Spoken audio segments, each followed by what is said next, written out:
Chapter 148. Everyone didn't think the black robe would leave so easily.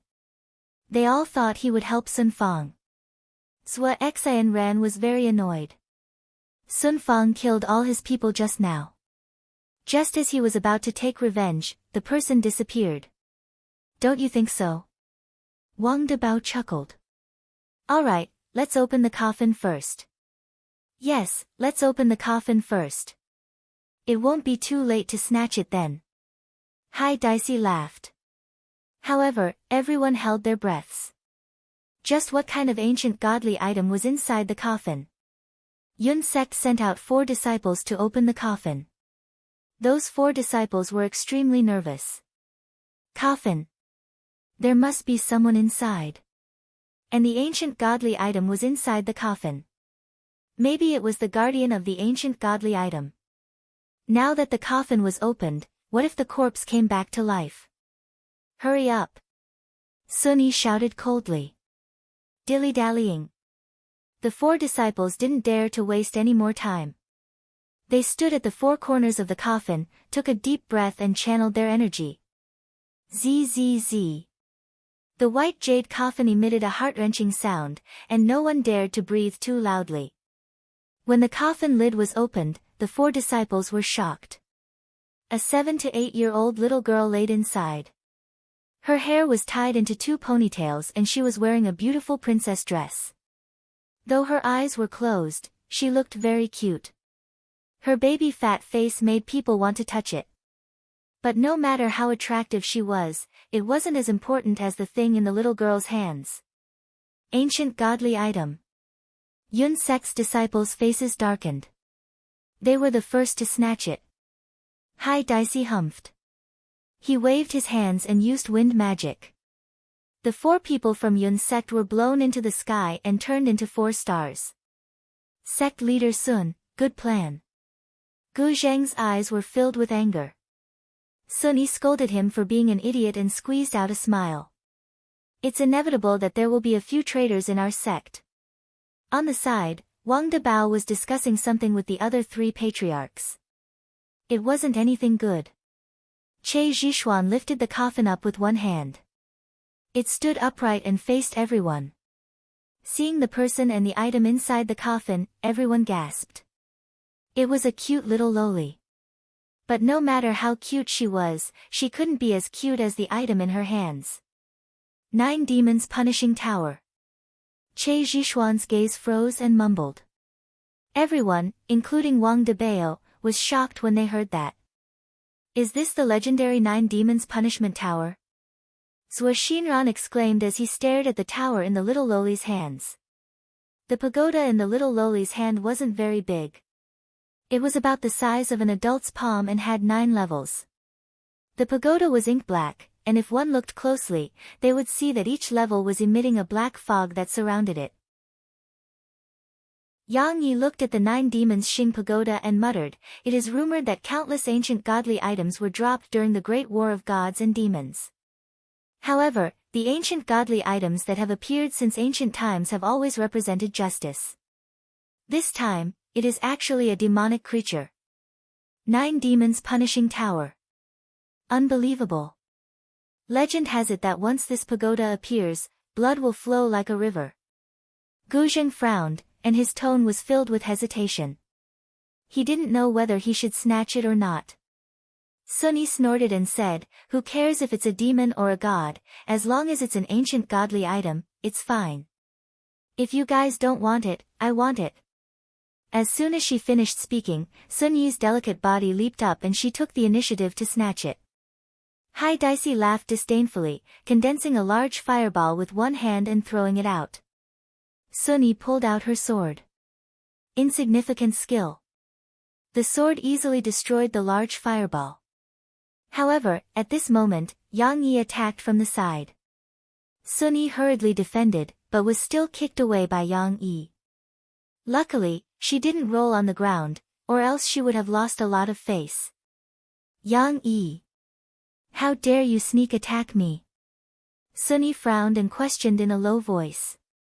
Hai Dicey and Yang Yi slowly walked to the center and nodded at each other. Then, They said, this thing is inauspicious. Burying it underground is the best choice. Guang Tianlu shouted, Alliance Leader Hai, Sect Leader Yang, shouldn't we wait for it to be buried so that you can take it for yourselves? Yang Yi shouted seriously, everyone. This demonic pagoda bewitches people's hearts. It is rumored that even the gods have been bewitched by it. That's right. This 9 demons punishment tower imprisons the souls of ancient demonic beasts. The higher it is, the more ferocious it is. The one imprisoned at the top is even a demon king. At that time, it won't be you controlling the pagoda, but the pagoda controlling you. Hai Daisi shouted angrily. However, this kind of advice didn't make them afraid. Instead, they wanted to obtain this pagoda. Wang Debao raised his head and asked loudly, how do the two of you know so much? How would an outsider like you know our clan's secrets? Yang Yi said disdainfully. Zhou Exayan cracked his neck. I heard it from the grapevine. You just want to take it for yourself. As soon as he finished speaking, Zhou Exayan suddenly summoned his armor and a long green blade appeared in his right hand. Instantly, he was fully armed and emitted a terrifying amount of spiritual energy. Not only Zhou Exayan but Wang Debao also summoned his equipment. Ji Anyun didn't fully arm himself. Instead, he took out a book and muttered a few words. Instantly, a huge flaming beast appeared. Roar! The huge beast let out an angry roar that shook the heavens and earth. Guang Tianlu took out 3 cards and threw them out. The 3 cards glowed with a white light and turned into 3 dipper wolves. Each dipper wolf was stepping on green flames. It was extremely strange. It was rare for the heads of the 4 great clans of the south to make a move. This caused everyone in the cultivation world to gasp in surprise. As expected of the leaders of the clans. Even so, it seemed like both sides were still clamoring and didn't dare to make a move. If they did, blood would flow like a river. Just as everyone was hesitating, the 9 demons punishing pagoda in the coffin suddenly left their hands and floated in the air. Everyone's eyes were staring at the 9 demons punishing pagoda in the air, their eyeballs almost popping out of their sockets. Instantly, the 9 demons punishing pagoda charged towards Sun Yi. Sun Yi was overjoyed and caught it. This ancient godly item belongs to me, Sun Yi. Wang Debao shouted, kill! Kill! Kill! The scene instantly became chaotic. Fighting started instantly. Not far away, Sky Emperor watched everything with a confident smile on his face. Kill! Kill to your heart's content. The 9 demons punishing pagoda is mine. In the midst of the battle, the disciples of the 2 sects chatted as they fought. The whole battle was probably still going on even after everyone else died. Don't you think it's strange? What's strange? Pay attention to your expression and show some killing intent. Don't let them see through you. Look at the little lowly in the coffin. This ancient godly item has been buried for at least 1,000 years. So what? Look at that little lowly, she is even wearing a lace princess dress and a pair of dazzling diamond high heels. Were all people from 10,000 years ago so fashionable? Hearing you say it like that, it is indeed strange. Beside the waterfall, Wei Chang and Lai Gu's expressions were a bit strange, while Yuhua's expression was still as indifferent as before.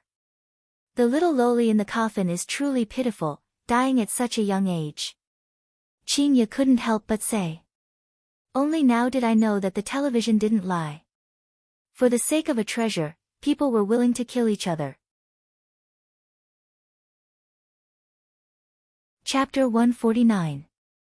Qingye looked at the little lowly in the coffin and said, that's right, she is so cute, it is such a pity that she died. Wei Chang and Lai Gu took a look at each other and revealed a helpless expression. Stop looking, the dishes are getting cold. Yi Hua warned. This woman is already mesmerized by the scene. Stop messing around, let me see the result. There are so many people fighting over that tower, Yi Hua, why don't you go and fight over it? Qingye asked curiously. Yihua lit up his cigarette and said faintly, "What is there to fight over for trash?" Qingye rolled her eyes at Yihua. "Look at you, you're acting cool after smoking is acting up again." Sigh, Yihua couldn't help but stretch out his hand and pinch that smooth little face. "Eat your food." Humph, although Qingye started eating, her gaze was still on the scene. The others had already finished eating and were currently looking at the result. Yihua leaned on the chair and smoked while looking at the little lowly in the coffin. The scene was extremely tragic. Out of the tens of thousands of people, only 1,000 were left. Although the big shots didn't die, they were injured. Right now, the 9-demon punishment tower was like a hot potato, whoever took it would be beaten up. This caused the ancient godly item to be thrown onto the ground like a piece of scrap metal. Boom boom boom. Under the bombardment from the cultivation world, the fire beast fell onto the ground. Ji Anyun coughed out a mouthful of blood, and the family members immediately went up to support him. "Everyone, I will be leaving first." Ji Anyun held onto his chest. Summoning the fire beast consumed too much of his energy. "I didn't expect that the cultivation world's weaklings would be so strong. It will take at least a year for me to recover my strength." Wang Debao's expression sunk. "Ji Anyun, you're leaving just like that?" "Wang Debao, farewell." Wang Debao almost coughed out a mouthful of blood. "Sue your ass. Scum." The cultivation world is indeed a sect that has existed for thousands of years. Their foundation is endless. Families that have existed for tens of years are unable to withstand their bombardment. Wang Debao's gaze became serious. "I'm afraid that the ancient godly item is going to fall into the hands of the cultivation world." Emperor Tsang, who was watching the battle, was already getting restless. He just had to wait a little longer. Now that one of them had left, the various patriarchs were already unable to withstand the attacks from the cultivation world. Very soon, it would turn into an internal strife in the cultivation world. At that time, while they were fighting to the death, he would be able to sit back and reap the benefits. Wouldn't that be great? In a corner of the field, 2 disciples were still fighting. The people around them had all fallen, leaving only the 2 of them alive. This seemed a little fake. "You or me? Let's fall together. If we continue to pretend, we'll be exposed. All right. Pour it out together." The 2 of them seemed to be talking as they flew backwards. However, one of them landed on a corpse. Puff. "Brother, be gentle." F***ck, brother, you're pretending to be dead too. Stop talking. Play dead. However, not far away from them, the 9 demons punishing pagoda that no one wanted suddenly rose into the sky and flew into the distance. The people who were fighting were shocked and immediately followed him out. Emperor Tsang's heart sank. Seeing a large number of people flying over, could it be that he had been exposed? Unexpectedly, when a black shadow appeared, Grey Emperor was overjoyed. He caught it in his hand and felt a familiar smell. People from the north. Che Zhishuan shouted and a few poisons appeared in his hand. It was one thing for him to snatch it from the south, but the people from the north were here too. What was this? At this moment, the people who were fighting seemed to be united as they attacked Emperor Tsang's group. The 3 people behind Emperor Tsang were so scared that they peed their pants. They didn't have a good grasp of the plot at all. It was a complete collapse. They couldn't care less about the contract. They just wanted to run first. Emperor Tsang didn't care about this at all. His goal was to get the 9 demons punishing pagoda in his hands. Now that he had achieved it, what else did he need them for? "Who are you?" Sunny pointed her sword at Emperor Tsang and shouted. Emperor Tsang raised the 9 demons punishing pagoda and shouted, "I am Emperor Tsang." Everyone was stunned. They had never heard of such a strange name. Emperor Tsang. 4 words and it sounded so strange. Could he be Master Tsang's man? Emperor Tsang had a cold smile on his face. "Come and worship me." Now that the 9 demons punishing pagoda is in my hands, who can defeat me? As long as I release the vengeful spirits in the 9 demons punishing pagoda, all of you will die. Die. Die. However, just as Emperor Tsang was about to show off his might, the southern expert in front of him flew away.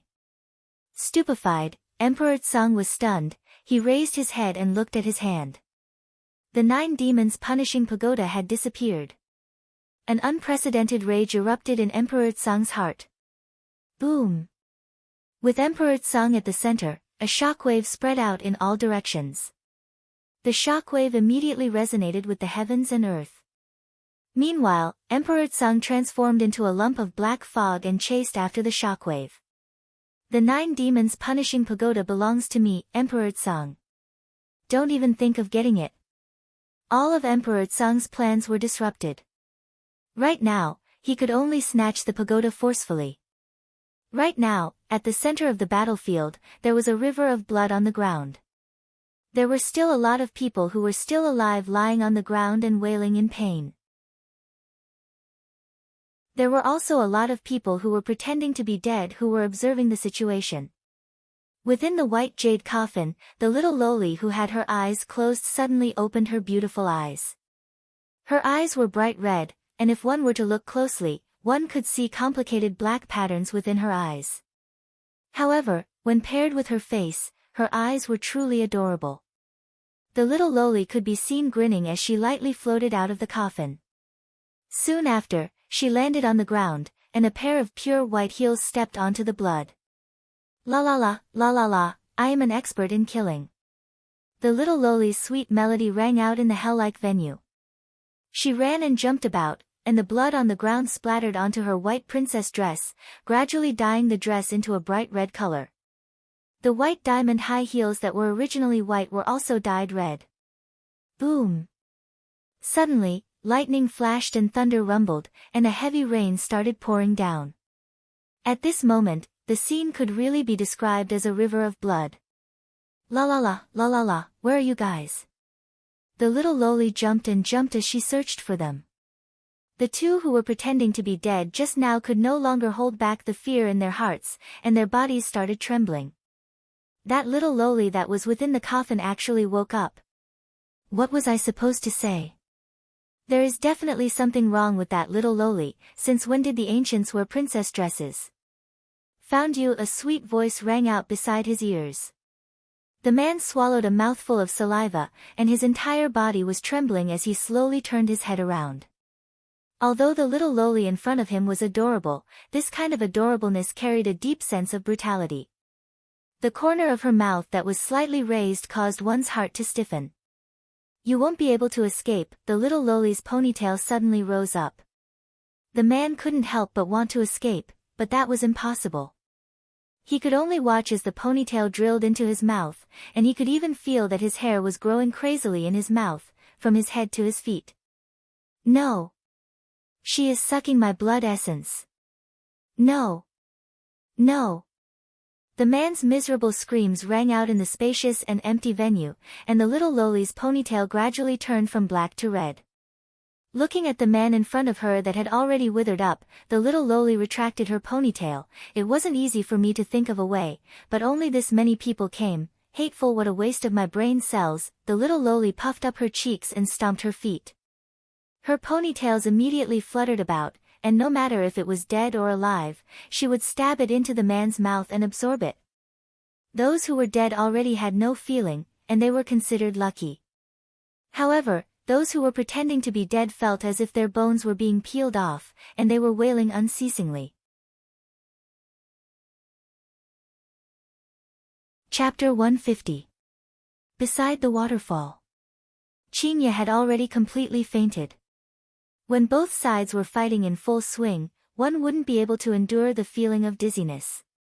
If she were to see the scene of the little loli sucking the blood of the little loli, she reckoned that she would definitely turn into a fool.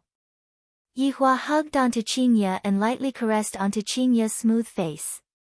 A trace of an arc appeared on the corner of Yihua's mouth. The stimulation training is almost done, I have to take it slow. Boss. Lai Gu put away his usual frivolous attitude and said gravely. Yi Hua looked towards the night sky and said faintly, let's take a look first. In an instant, a black figure was flying towards the campsite at high speed. Yi Hua silently raised his head and took a look at the black figure, then lightly waved his hand. The 9 demons punishing pagoda came to a sudden stop and stopped not far away from Yi Hua. The black fog in the tower was very thick, as if it was showing off its strength. It bared its fangs and brandished its claws, as if it was about to charge out. A trace of red light flashed past Yi Hua's eyes. However, when the red light flashed, the black fog in the 9 demons' punishment tower seemed to pause for a moment. After being stunned for 0.1 seconds, all of it shrank back into the tower and trembled. A mere little demon dares to clamor in front of me? If not for the fact that I still have some use for them, I would have burned them all. Right now, the 9 demons punishing pagoda was no different from ordinary decorations. In fact, it could even be said to be ugly. It was just a black iron pagoda shaped like a pagoda. The 4 maids were stunned. In order to snatch the 9 demons punishing pagoda, more than 10,000 people had died. However, when it came to the boss, they could see the disdain on his face.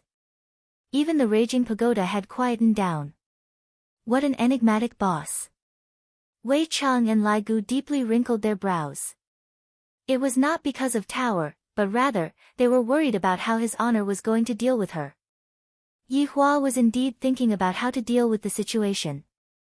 To kill or not to kill, it would still have to depend on the actual situation. Taking a deep breath, Yi Hua lightly waved his hand once more, and the 9 demons punishing pagoda on the table immediately flew back like a cannonball. High up in the sky not far away, Zhang Di had already caught up to the crowd, and he was even at the very front. He had even injured Hai Daixi and Che Zhishuan while he was at it, and his chances of seizing the ancient godly item had increased by a bit. Get lost if you know what's good for you. Otherwise, don't blame me for being ruthless. Even I am afraid of you. Zhang Di shouted in a low voice. Right now, he had to put on a false show of strength and take advantage of this momentum to suppress them. Otherwise, if they joined forces, it would be very difficult to deal with them. The others didn't even bother with Zhang Di and continued flying. Emperor Zhang had never been ignored like this before, and he immediately flashed in front of everyone. You don't know how to appreciate favors. You really refuse a toast only to be forced to drink a forfeit. Today, I will exterminate all of you. Just as Grey Emperor was about to display his might, a shocking aura came from behind him. Grey Emperor thought that someone was sneaking up on him, so he slightly dodged. Wang Debao, who was in the group, was overjoyed. It was not a hidden weapon at all. The 9 demons punishing pagoda had flown back. And it's flying towards me, ha! As expected, Wang Debao's luck has never been bad.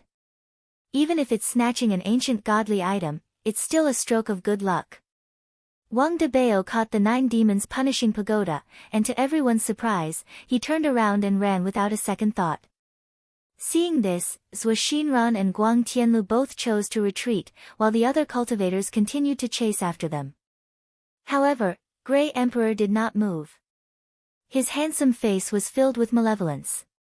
Just who was it that was playing with him? Who was it? Looking back, not far away in the valley, there were traces of fire. Emperor Zhang clenched his fists tightly and an unending stream of spiritual energy erupted from his body. In an instant, the wind and clouds surged and thunder rumbled, as if the end of the world had arrived. He did not need the ancient godly item. But, the person who played with him must die. Emperor Zhang immediately flew towards the valley with an astonishing aura. Yi Hua and the others did not leave the dining table. Everyone was quietly sitting on the table, seemingly waiting for something. Wei Cheng and Lai Gu were a little abnormal, while the 4 maids were rather indifferent. As for Yi Hua, who was carrying Qingye in his embrace, he would either pinch her face or pinch her nose.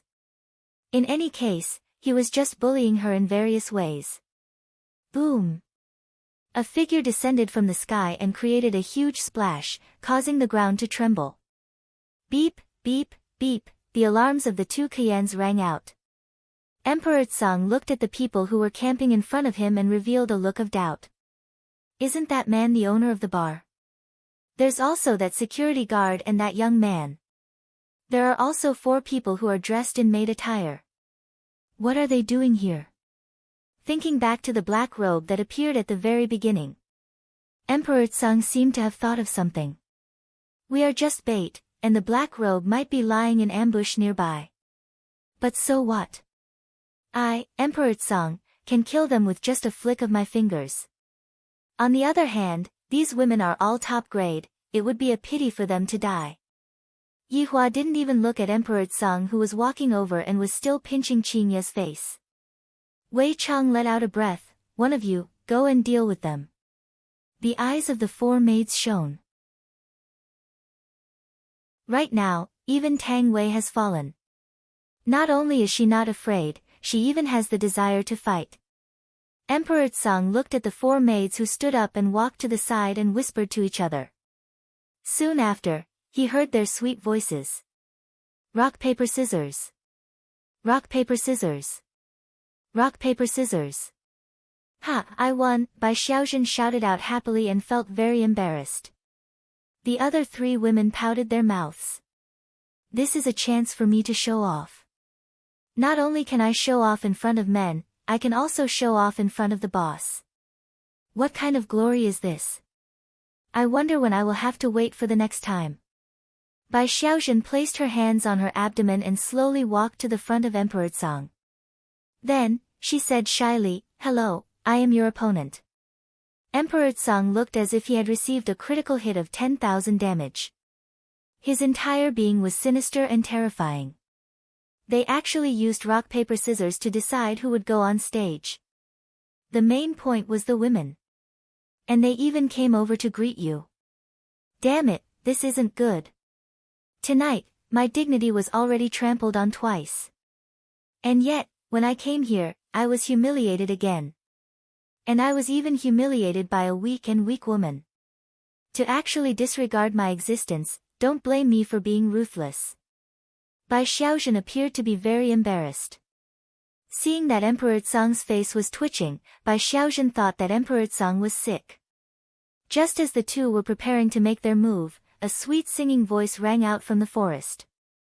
Little rabbit, be obedient, open the door, quickly open the door, I want, hee. Lai Gu's gaze became serious. Xiaozhen, come back. Bai Xiaozhen turned her head around and took a look at the man confusedly, then sighed and walked back. Emperor Tsang did not pay attention to Bai Xiaozhen and looked at the shadow in the forest. As the singing voice got closer and closer, the shadow finally appeared. Emperor Tsang's gaze was filled with astonishment. Isn't this little lowly the person inside the coffin? Why did she come out? The little lowly took a glance at the coffin, and her red pupils became even more dazzling. Little rabbits, you all have been hiding here, causing me to search for you all for so long, I don't even want to move anymore, I'm so tired. The little lowly fanned herself with her little hands. This action of hers was truly adorable. Emperor Tsang's expression distorted. The biggest humiliation of my entire life is tonight. Pretending to be mysterious. Emperor Tsang could be seen aiming his palms towards the little lowly, and a black light could be seen gushing out from his body, causing the ground to immediately cave in. Destroy Yu Yumming.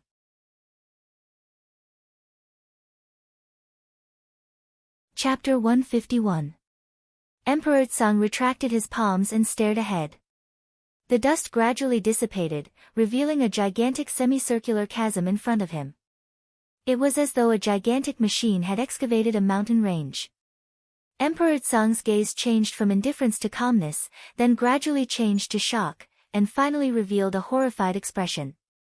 Looking at that black shadow, Emperor Tsang found it hard to believe. Shattering Yu Yumming was one of his ultimate moves, and no one had ever been able to withstand it. Not to mention being unscathed. But now, the little lowly's pure white princess dress was spotless. Even her smile didn't change. Her 2 ponytails fluttered in the wind. The little loli covered her mouth and giggled, "Oh, hee hee, you're amazing." The 4 maids who were watching the battle were also stunned. Just who was this little loli? However, Yi Hua and the others appeared to be very calm. Sky Emperor's breathing quickened. The girl in front of him wasn't a little loli at all. She was a monster. As expected, the guardians of the ancient godly items were all abnormal existences. A wise man does not fight when the odds are against him. I will go and snatch the ancient godly equipment first. Sky Emperor did not hesitate, he turned and ran. The current him didn't care about his face at all. This little freak was completely unscathed under his finishing move, so his strength was definitely formidable. He might as well leave it to those people from Leisure Bar to deal with him, and it could be considered as using someone else to do his dirty work. The little loli smiled wickedly. Little bunny wants to run. That's not cute at all. The 2 ponytails shot out in an instant, and the escaping Tsang-di turned pale with fright. Unexpectedly, his left leg was entangled by the ponytails.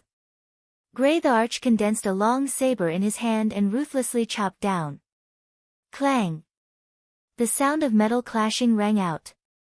Tsang-di looked at the broken saber in his hand and revealed a look of fear. This was impossible. The ponytail was like a venomous snake. In an instant, it wrapped itself around Emperor Tsang's leg and pulled fiercely. Bang!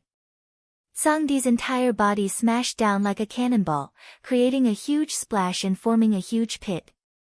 In the pit, Tsang-di's face was filled with panic.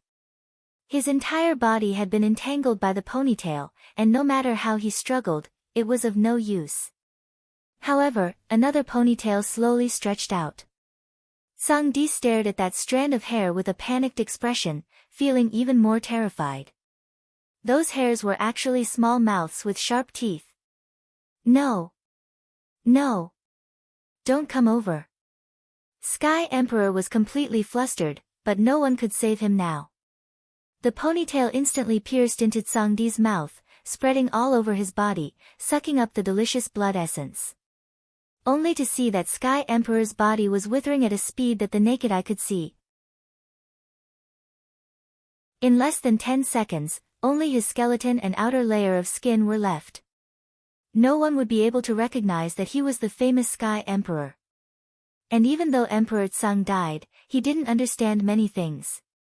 The little loli licked her bright red lips, so delicious, much better than those. Retracting her ponytail, the little loli bounced over to a place not far away from Yi Hua and said with a slight smile, "Those are all little rabbits. You guys are the big tigers. Don't run away like little rabbits, if not, I will be very angry." Yi Hua lightly caressed Qinya who was in his embrace, then looked at the little loli who was not far away from him and asked faintly, "What is your name?"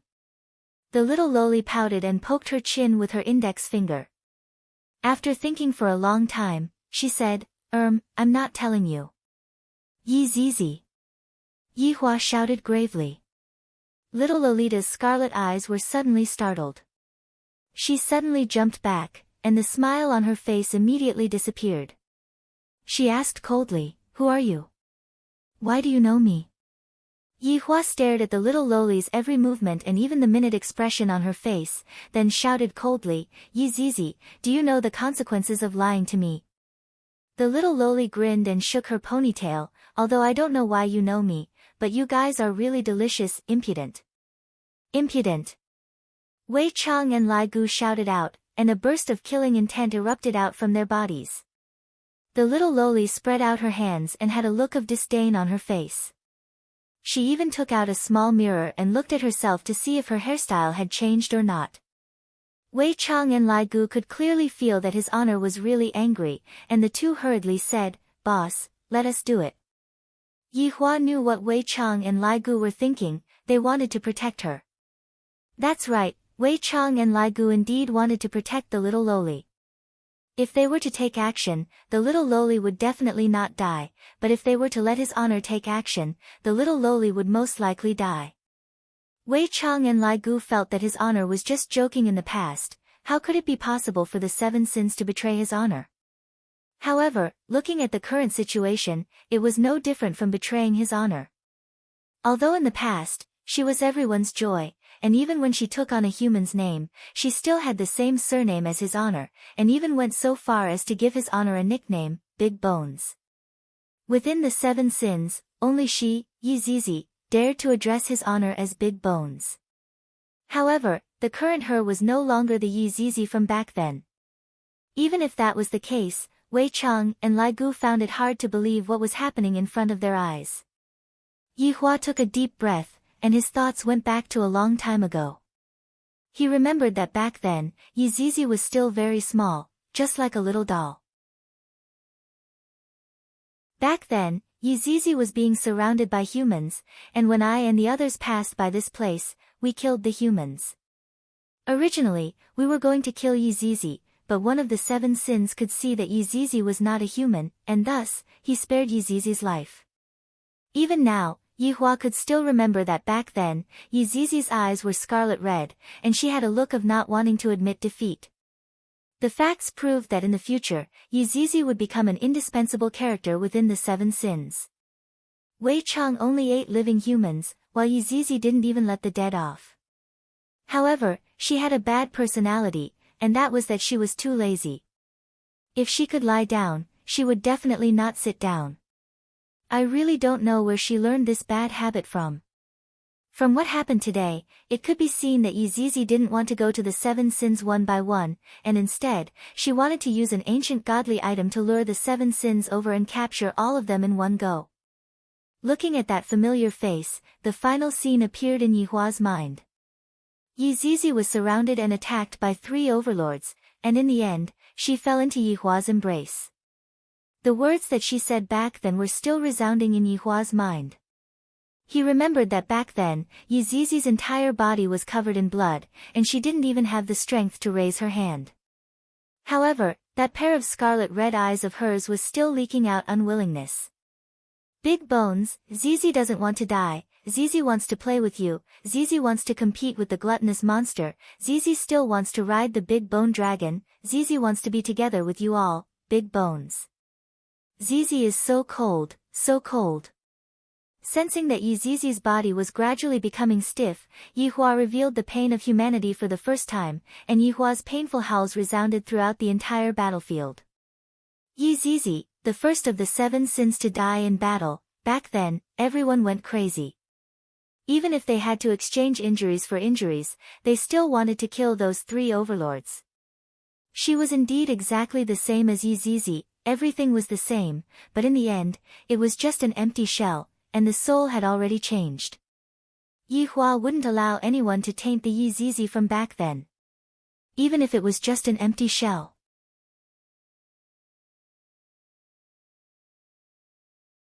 Chapter 152. Wei Cheng and Lai Gu turned pale with fright and shouted out involuntarily, "Your Honor." When the 4 maids heard how Wei Cheng and Lai Gu addressed him, their heads were filled with doubt. Yi Hua's gaze turned cold, and Wei Cheng and Lai Gu immediately lowered their heads. After placing Qingye into the tent, Yizizi tidied up Qingye's hair and sighed. Walking out of the tent, Yizizi stood 5 meters away from Yizizi. Wei Cheng and Lai Gu revealed a nervous expression, not knowing what exactly his honor was going to do to Yizizi. Yi Hua took out a cigarette case, took out a cigarette and lit it up. With his brows slightly wrinkled, he said, "It has been a long time since I last fought." Yizizi stared at the man in front of her, and a trace of doubt appeared in her heart.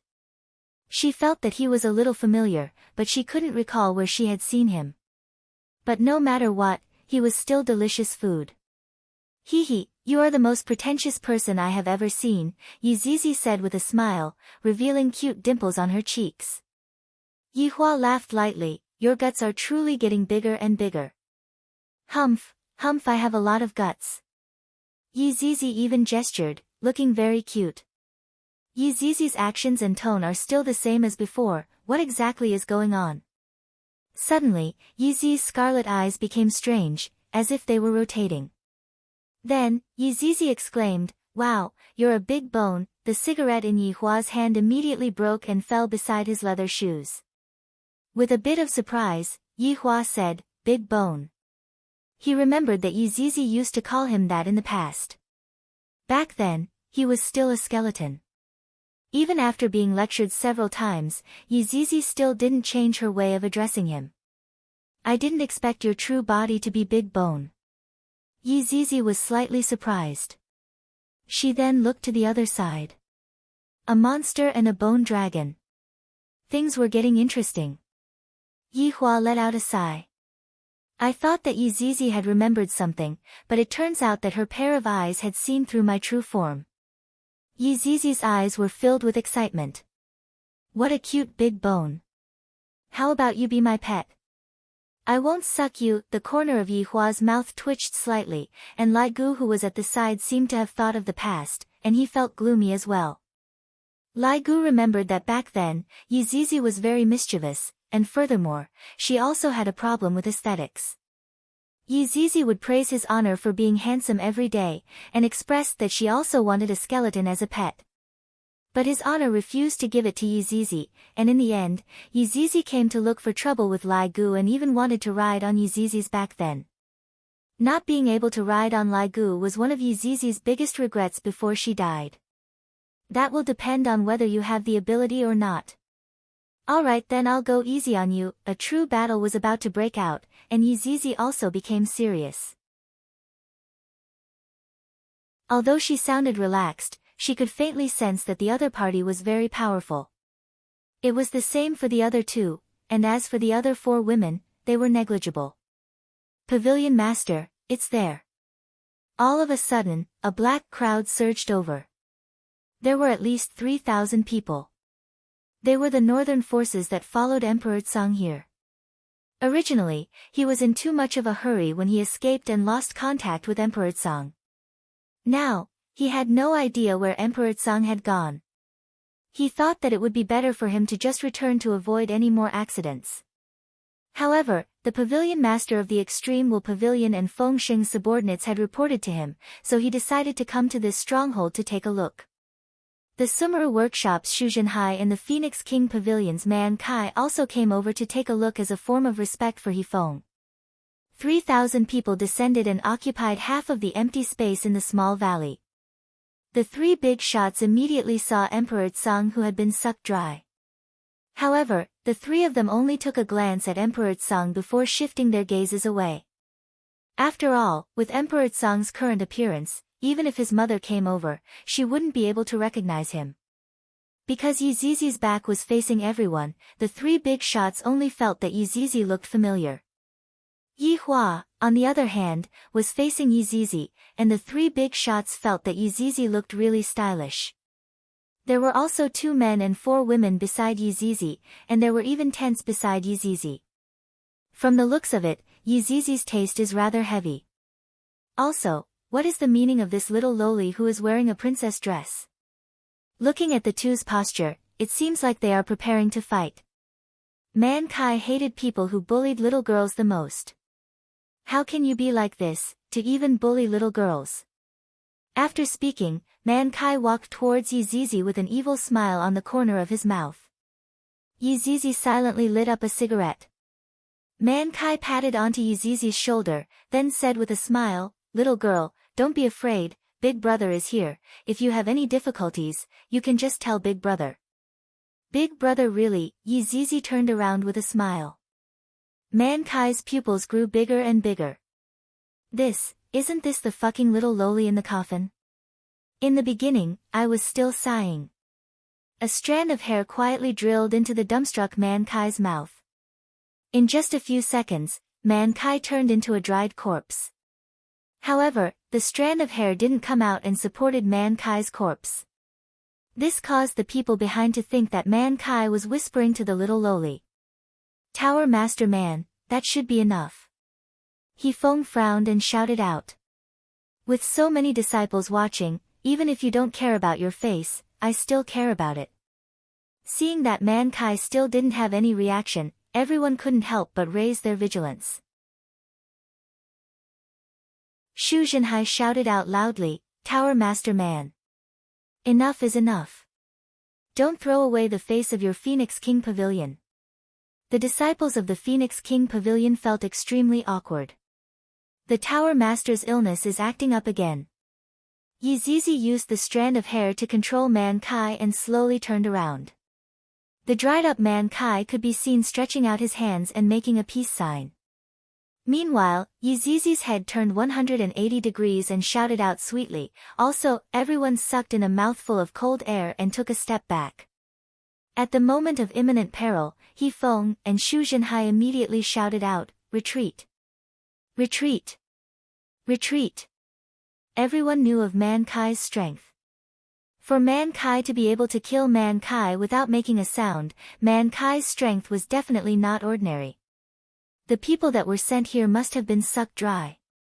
Hateful little white rabbit, trying to run again, Yizizi puffed up her cheeks and said angrily. Tens of thousands of strands of hair quickly grew longer, causing people to shiver. Snap! Right at this moment, a finger snap echoed in the valley. Yizizi went into a daze and slowly turned her head back.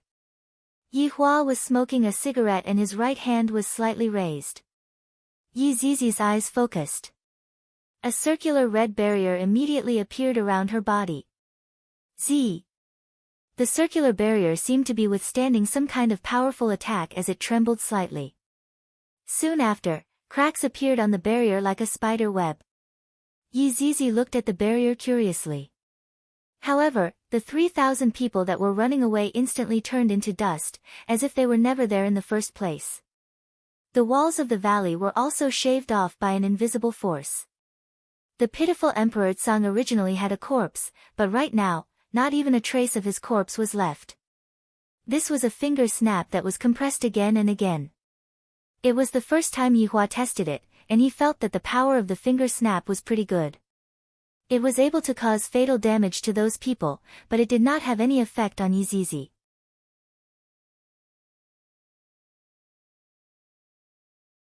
Chapter 153. A trace of a smile appeared on the corner of Yi Hua's mouth. He lightly waved his left hand, and the two instantly disappeared from the valley. Wei Chang looked at the two that disappeared, then turned his head around and looked at Lai Gu. Gluttonous monster, think of a way. Lai Gu said anxiously. He was about to reveal his true form. Wei Chang looked at the place where the two disappeared and took a deep breath. The reason why his honor didn't look for them is because he wanted to see their attitude. But Zizi is different, we watched Zizi grow up. Lai Gu was like an ant on a hot pot, he was afraid that his honor would get angry and kill Zizi. How could Wei Chang not understand that there is a good side to human nature, but there is also a bad side to human nature? Suspicion. His honor is different from the past, he won't be as unreasonable as he was back then. Wei Chang sighed and said, then walked to the small stool and picked up the fishing rod. However, he didn't throw the fishing rod out. It could be seen that Wei Chang was actually very worried.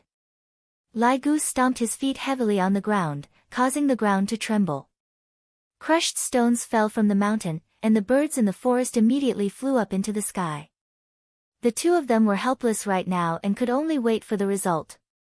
Forcefully interfering would only make the result worse. On the other side, Yizizi looked around curiously. The scorching sun was high up in the sky, and there were a lot of dilapidated houses. The wood of the houses had already decayed. Big Bone, why did you bring me here? Yizizi asked curiously. She felt that the two of them didn't seem like they were going to fight at all. Yi Hua smoked his cigarette and walked to the side of a rotten wood. He lightly touched the rotten wood with his fingertip, and the rotten wood immediately turned into broken pieces. You were here at that time. Yi Hua breathed out a mouthful of smoke and said faintly. Yizizi pouted her mouth, what was I doing here?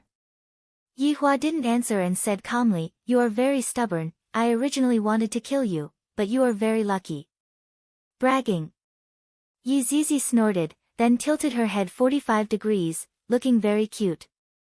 However, you were still saved and became one of my subordinates. Yizizi spread out her hands, alright, you are really bragging to the heavens. If you can still remember now, I can let bygones be bygones. Yi Hua's tone changed and emitted out an eerie killing intent. Yi Zizi went silent for a while, then suddenly, of a look as if she remembered of everything, she said, I remember coming. Yi Hua paused for a moment, really? Ha, Big Bone, you are so gullible. Yi Zizi stuck out her tongue and made a funny face. This angered Yi Hua quite a bit, and a powerful killing intent immediately exploded out from his entire body. The killing intent seethed like huge waves in the sea, causing the surrounding air to seem as if it was going to solidify, causing people to feel suffocated. The sharp aura caused Yi Zizi's ponytail to dance wildly. However, Yi Zizi was not afraid at all. An unprecedented excitement appeared on her adorable face. Big Bone is amazing, I can do it too. A killing intent that did not lose out to Yi Hua could be seen erupting out from Yi Zizi's body. Although the two killing intents were formless, when they clashed together, a qualitative change occurred. Suddenly, two murderous auras materialized and spread out in a circle. However, this killing intent was like a sickle, cutting through everything. There was not a single meter-tall tree in a 10-mile radius. Countless creatures were cut in half. Yi Zizi giggled, and a bright red spear instantly appeared in her hands. This spear was not ordinary. The spearhead was as long as the spear body, and the spearhead was scarlet red, emitting out a faint layer of blood mist. Meanwhile, the body of the spear was like a flowing river of blood, and one could even hear the cries of aggrieved souls, causing people to tremble with fear. Immediately afterward, a set of white crystal armor appeared on Yi Zizi's body as well. The armor covered 99% of Yi Zizi's body, and even her eyes were the same. As for the remaining 1%, it was her ponytail that was revealed. Various kinds of runes were imprinted on the armor, and every rune represented a type of defense, which was unimaginable. Big Bone, are you going to fight with me empty-handed? Yi Zizi's sweet voice rang out from within the armor. Yi Hua flicked away the cigarette in his hand. Yi Hua could be heard saying calmly, Blood Stirrup Solitary Illumination, its biggest specialty is that during battle, it can suck the opponent's blood essence, even if it didn't touch the opponent's body. And that faint red mist is even more fatal, it replaced your hair, and unknowingly, the enemy would be able to inhale it, causing them to hallucinate. And this is only the first stage, you should know the second stage even without me saying it. Moon Scroll Profound Armor, it can be said to be a perfect grade defense, but it is a pity that you have to poke 2 holes to expose your hair, and these 2 holes are the flaws. Yi Zizi, who was within the armor, had a stiff expression. She found it hard to believe. Why does he know all of my secrets? Impossible. How do you know all of these? Yi Zizi's tone suddenly changed, it was no longer the sweet lowly voice, it was as if a ghost was crying. Along with Yi Zizi's roar, it once again formed a sound wave that swept towards the surroundings. Yi Hua looked at Yi Zizi, who was in an unstable state of mind, and said faintly, because all of these were given to you by me. Impossible. You lied to me. Yi Zizi, who was within the armor, had a sinister expression. Yi Hua knew all of my secrets, and Yi Zizi knew what this meant. Yi Hua sneered, then his body gradually degenerated, and in a blink of an eye, his original body was revealed. A skeleton. Compared to Death Mage was slightly taller by a bit. His shoulder width was the same as well, and his bone structure was the same as well. However, his skull was extremely similar. It could be seen that Death Mage was also a very handsome person in the past. Yi Hua stretched out his 5 fingers and took a look at them. It has been a long time since I last looked at my main body, and I am a bit not used to it. Now, your Blood Stirrup Solitary Illumination is useless against me. At most, it's just a sharp spear. There's nothing to fear. Yi Zizi tightly gripped the Blood Stirrup Solitary Illumination spear in her hand. The blood mist on the spearhead increased greatly. It could be seen how indignant Yi Zizi was right now. As for breaking your Moon Scroll Profound Armor, I have many ways. For example, Yi Hua waved his hand, and thousands of miniaturized weapons could be seen revolving around his body. As for Yi Hua, it was as if he was playing with a tablet computer. All of a sudden, Yi Hua chose one of them and grabbed onto it. A purple long blade could be seen appearing in Yihua's hand. The entire body of the blade was engraved with golden stripes, and an unknown golden liquid was flowing out from the tip of the blade.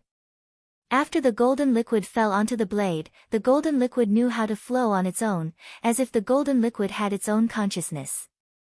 This gold flame dark blade is enough to break your crescent mystic armor.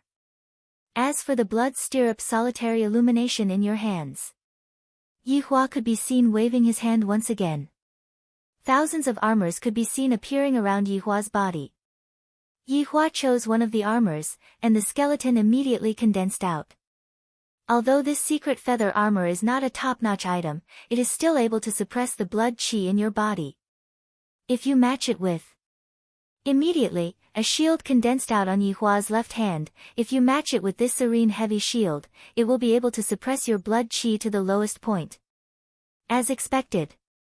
The blood stirrup solitary illumination spear, which was originally filled with blood qi, gradually weakened, and only traces of blood mist could be seen coming out from it. Although I am not good at strength, it is still enough to deal with you.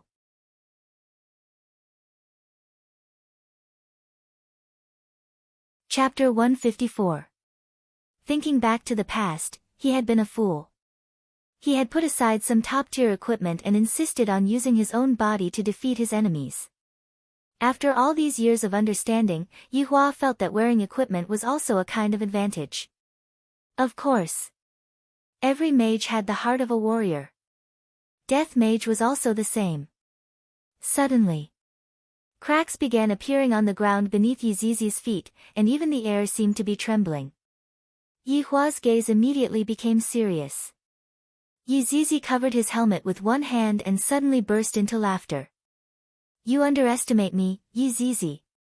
Big Bone, you've really made me angry. Boom. Yizizi's aura completely erupted. The blood stirrups in her hand shone brighter than before. Looks like your strength has also increased. That's good. Let's fight. Yihua raised up the heavy shield in his hand and placed the gold flame dark blade on top of the shield, then slightly tilted his body. Don't look at how Yizizi was a little lowly, her explosive power was the most ferocious among the 7 deadly sins. At that time, Yihua didn't dare to take Yizizi's spear head-on, but right now, it was different. Yihua had the confidence that he could win against Yizizi with his weak power.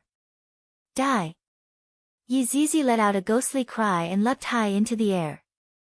Yihua raised his head slightly and saw that the sky behind Yizizi was filled with blood mist.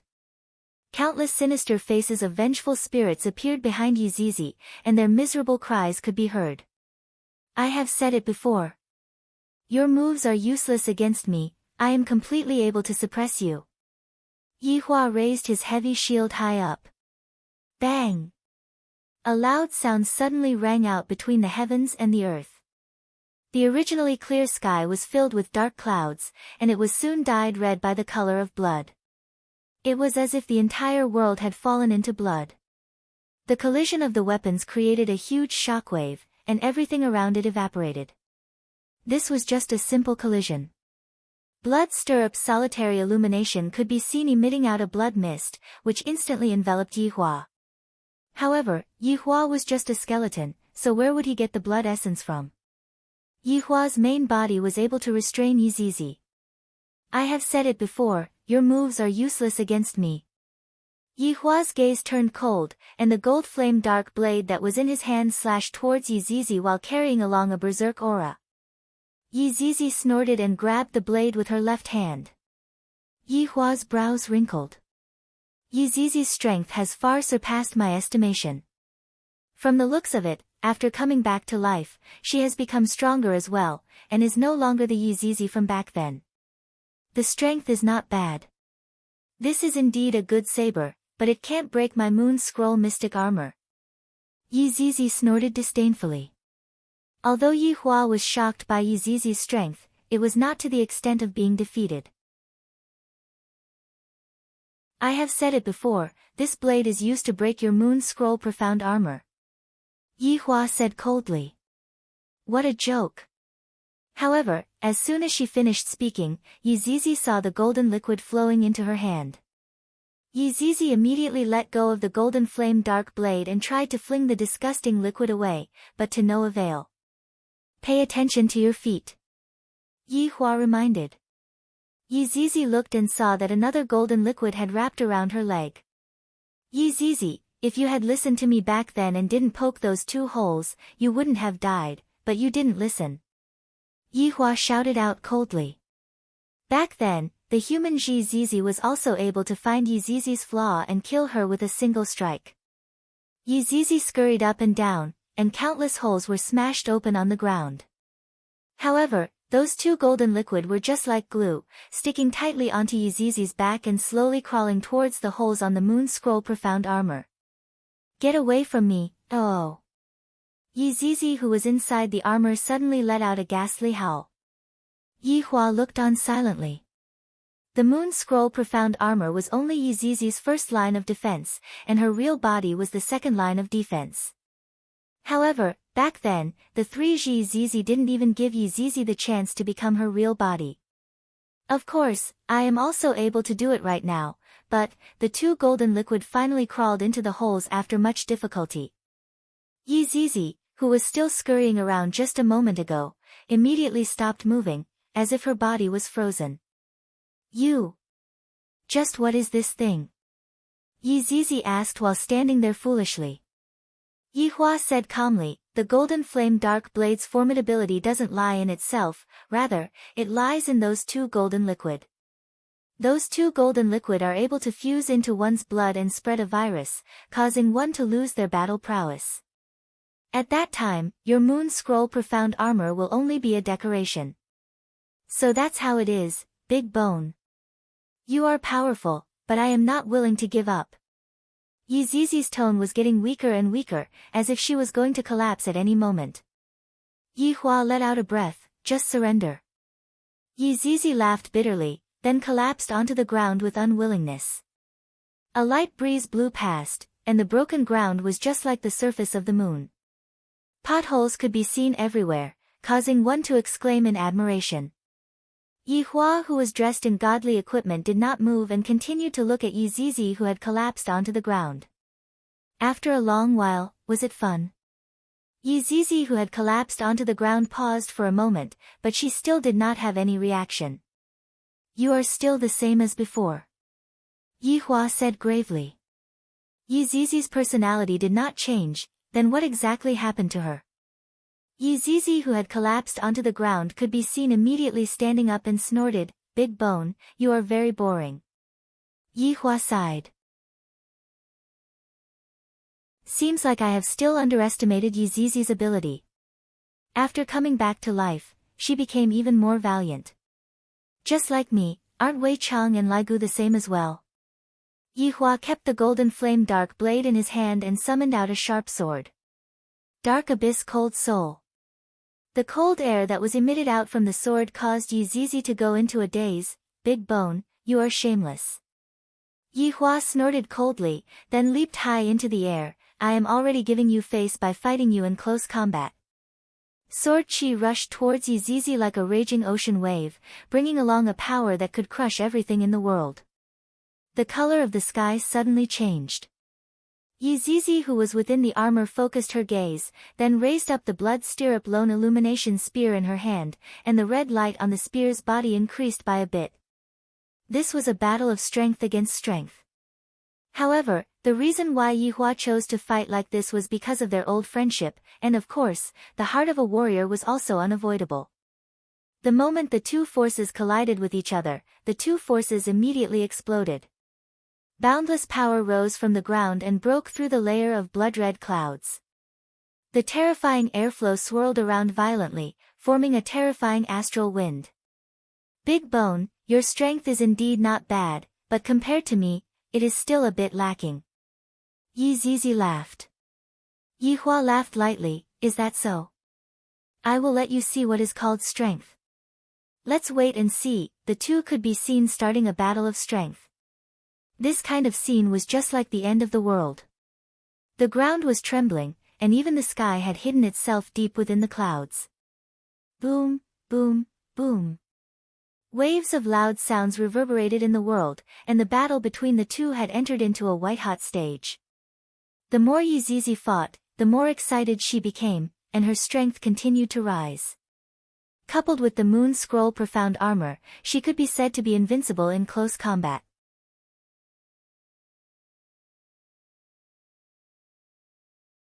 Chapter 155. In an instant. The two of them instantly separated from each other. Yihua looked at Yizizi calmly.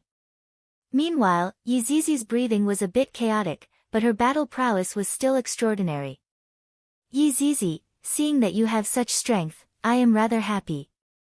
Yihua lightly waved his hand, and the godly equipment that he was wearing instantly disappeared, revealing his true form.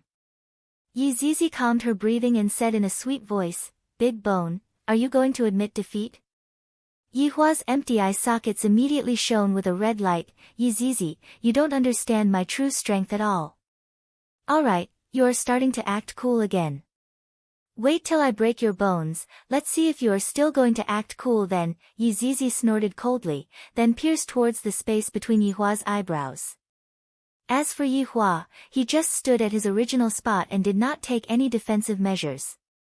Blood Stirrup solitary illumination blossomed with an incomparably powerful red light.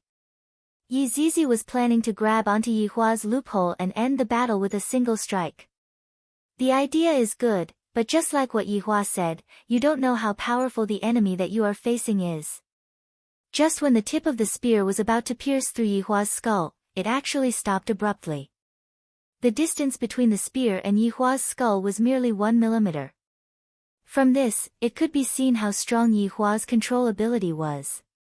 Yizizi was stunned for a moment, and then her expression changed drastically. She wanted to pull away, but she found that she couldn't move her body. Yizizi, in actuality, I am able to kill you just by moving my finger. However, do you know why I didn't kill you? Yihua said lightly. Yizizi didn't answer. She used all her strength, but she couldn't break free from the invisible shackles. Because I can't bear to. Sky Ghost Fire. Yihua shouted out faintly. 5 purple flames appeared around Yizizi. Each flame intertwined with each other to form a strange fire array, and Yizizi was in the middle of the array. Puff! The purple fire array immediately soared into the sky. The huge round purple fire looked as if it wanted to burn the sky, and Yizizi was being burned by it. Ah! I'm going to kill you. Yizizi roared within the flames, but to no avail. Yihua seemed to be waiting for an opportunity. Suddenly, he felt that Yizizi, who was in the fire, had a strange movement. You are still thinking of revealing your true form and escaping. You overestimate yourself. Divine Kun Chain. Yizizi, who was inside the armor, had a drastic change in her expression. How is it possible that I can't even release my main body? The purple flames continued to burn Yizizi. The moon scroll mystic armor on her body had already turned purple, but even so, Yizizi's ponytails were still fluttering. Big Bone, I admit defeat. I admit defeat. Yizizi, who was inside the armor, could no longer endure the burning and loudly begged for mercy. However, Yihua ignored him and continued to wait. I admit defeat, what else do you want? A burst of evil aura emerged from the purple flames. Yihua lightly waved his hand, and the so-called evil aura quietly disappeared. Half an hour. 1 hour. 2 hours, you are ruthless. After finished speaking, Yizizi fainted. Yihua let out a sigh of relief. I have finally managed to make her faint from the fever. Alright, let's see what exactly is going on with you. He stretched out his hand, and a lamp appeared in his hand. The name of this lamp was Moonlight Candle. It was able to illuminate all unknown things and could be easily destroyed. However, it was a pity that it could only be used once, and after it was ignited, it would disappear. Furthermore, it had to be used when the target was at their weakest, otherwise, it would be completely useless. At the start, Yihua used his strength to resist against the flames because he wanted to test Yizizi's strength. Indeed, it was the same as what he thought. Yizizi's strength had indeed increased by a lot.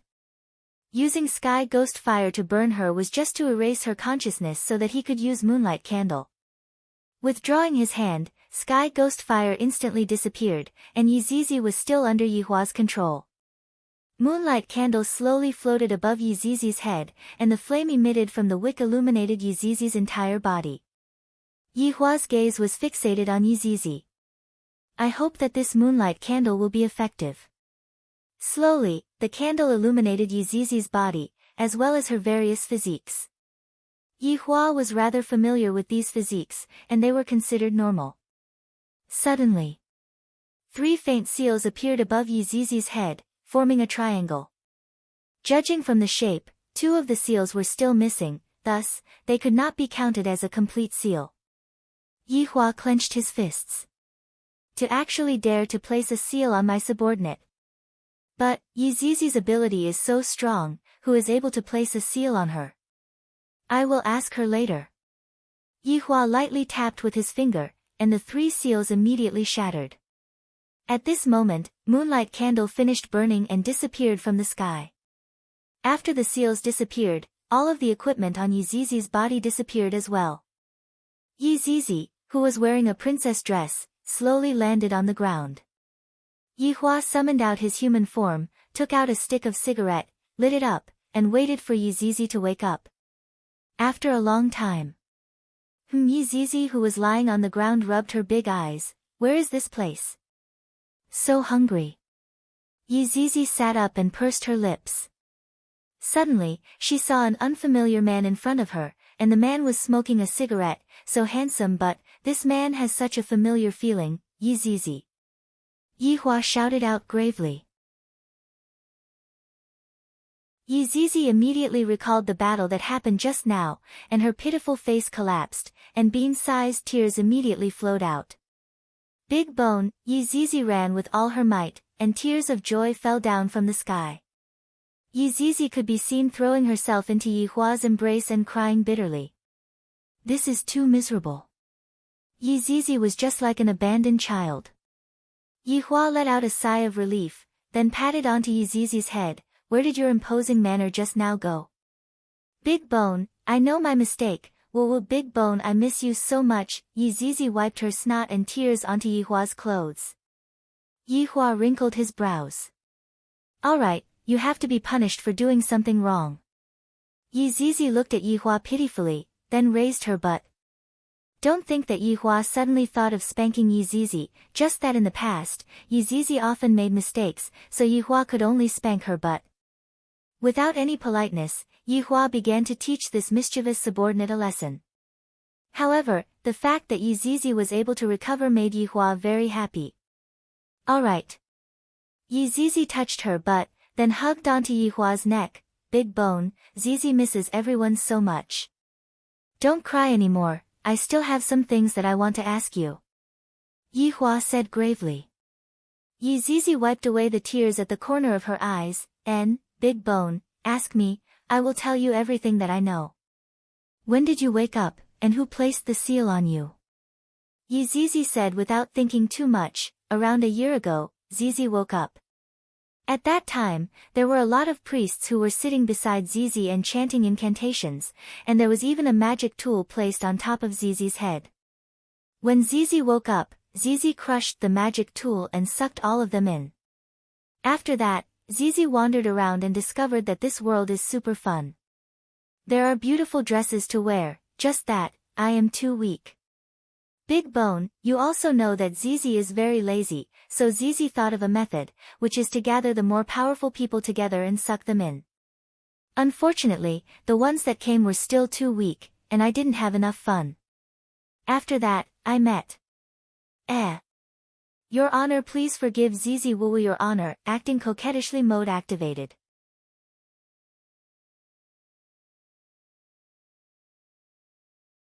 Chapter 156.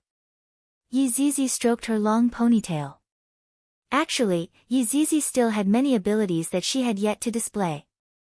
Unfortunately, she had been defeated just like that. Yihua let out a light sigh. Being too strong is also a kind of sin. No one is able to evoke my desire to fight, and only my subordinates are able to make me fight.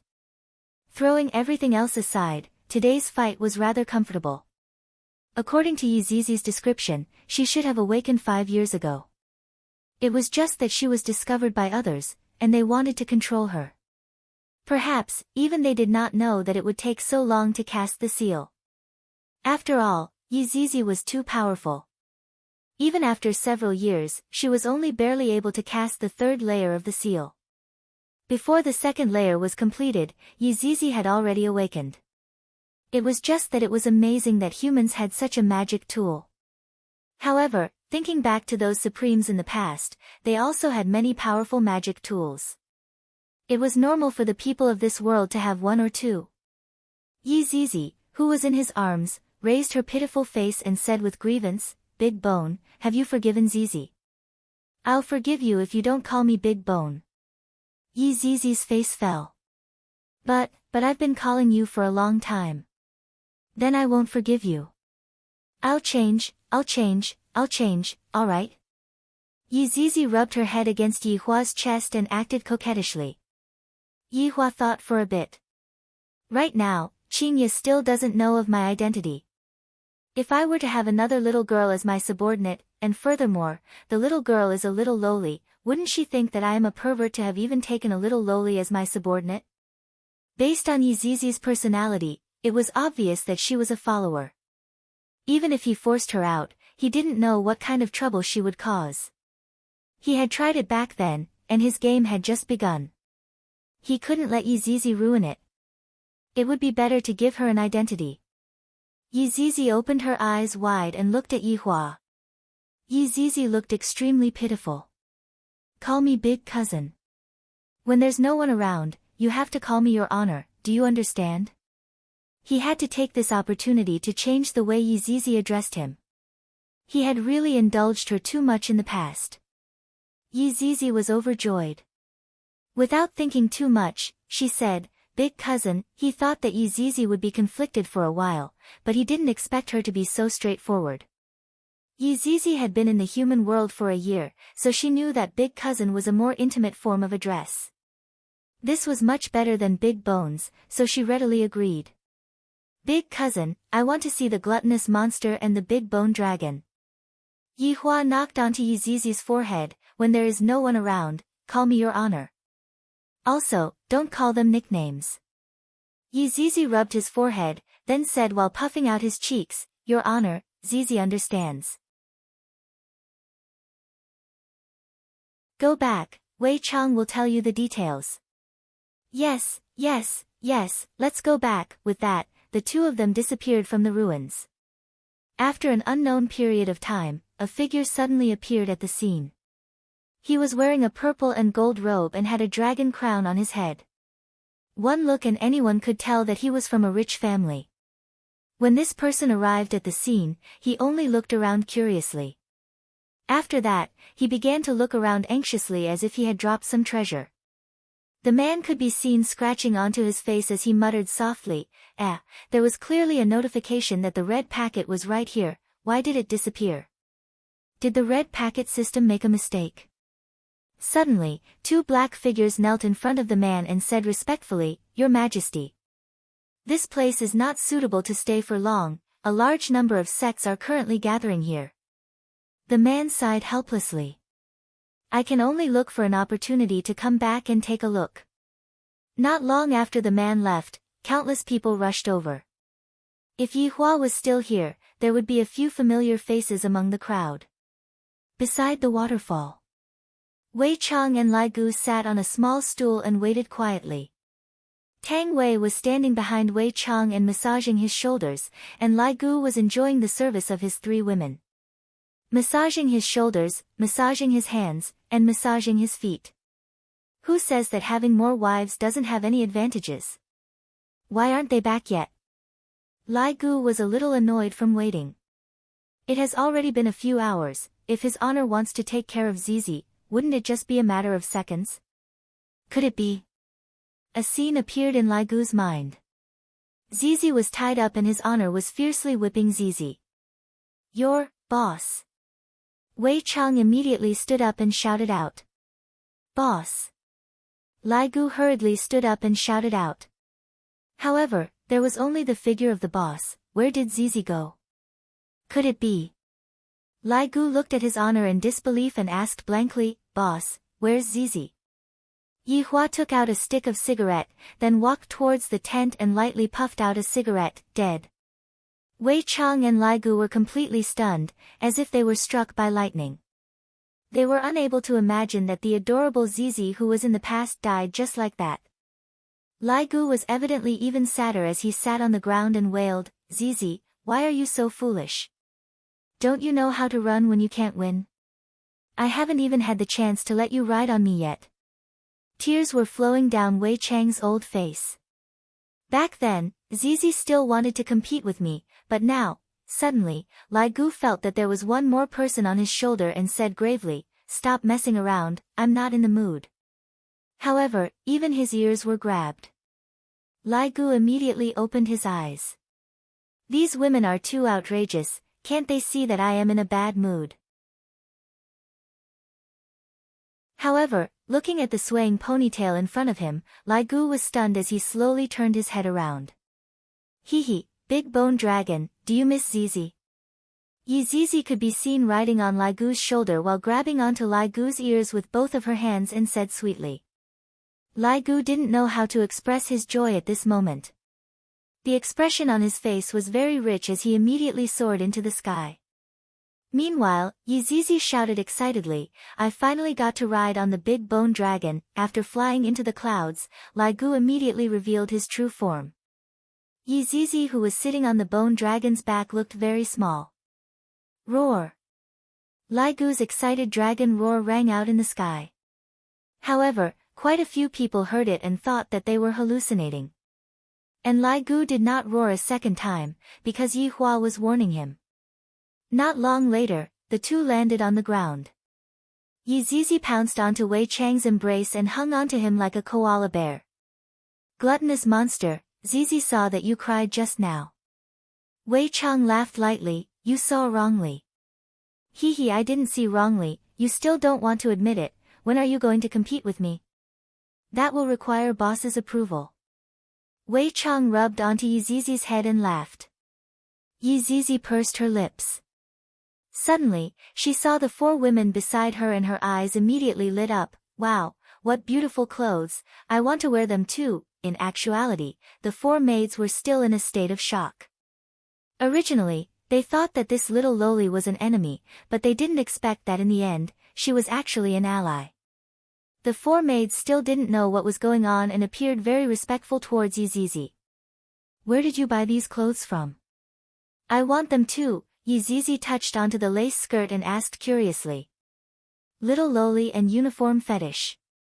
Wei Chang explained the relationship between everyone to Lai Gu, and Yi Zizi immediately felt that it was unfair. This won't do, all of you have women, Zizi wants a woman too. Wei Chang, Lai Gu.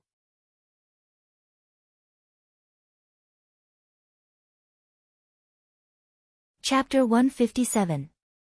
Wei Chang chuckled and said, Zizi, lower your voice. Don't disturb Madam's rest. Madam? Who is Madam? Yi Zizi asked in confusion.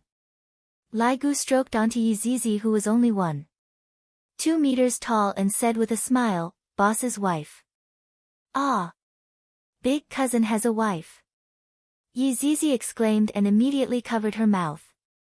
Wei Chang smiled, and, with the recent events, Madam is already pregnant. Ah! Isn't his honor just a skeleton? How could it impregnate a human?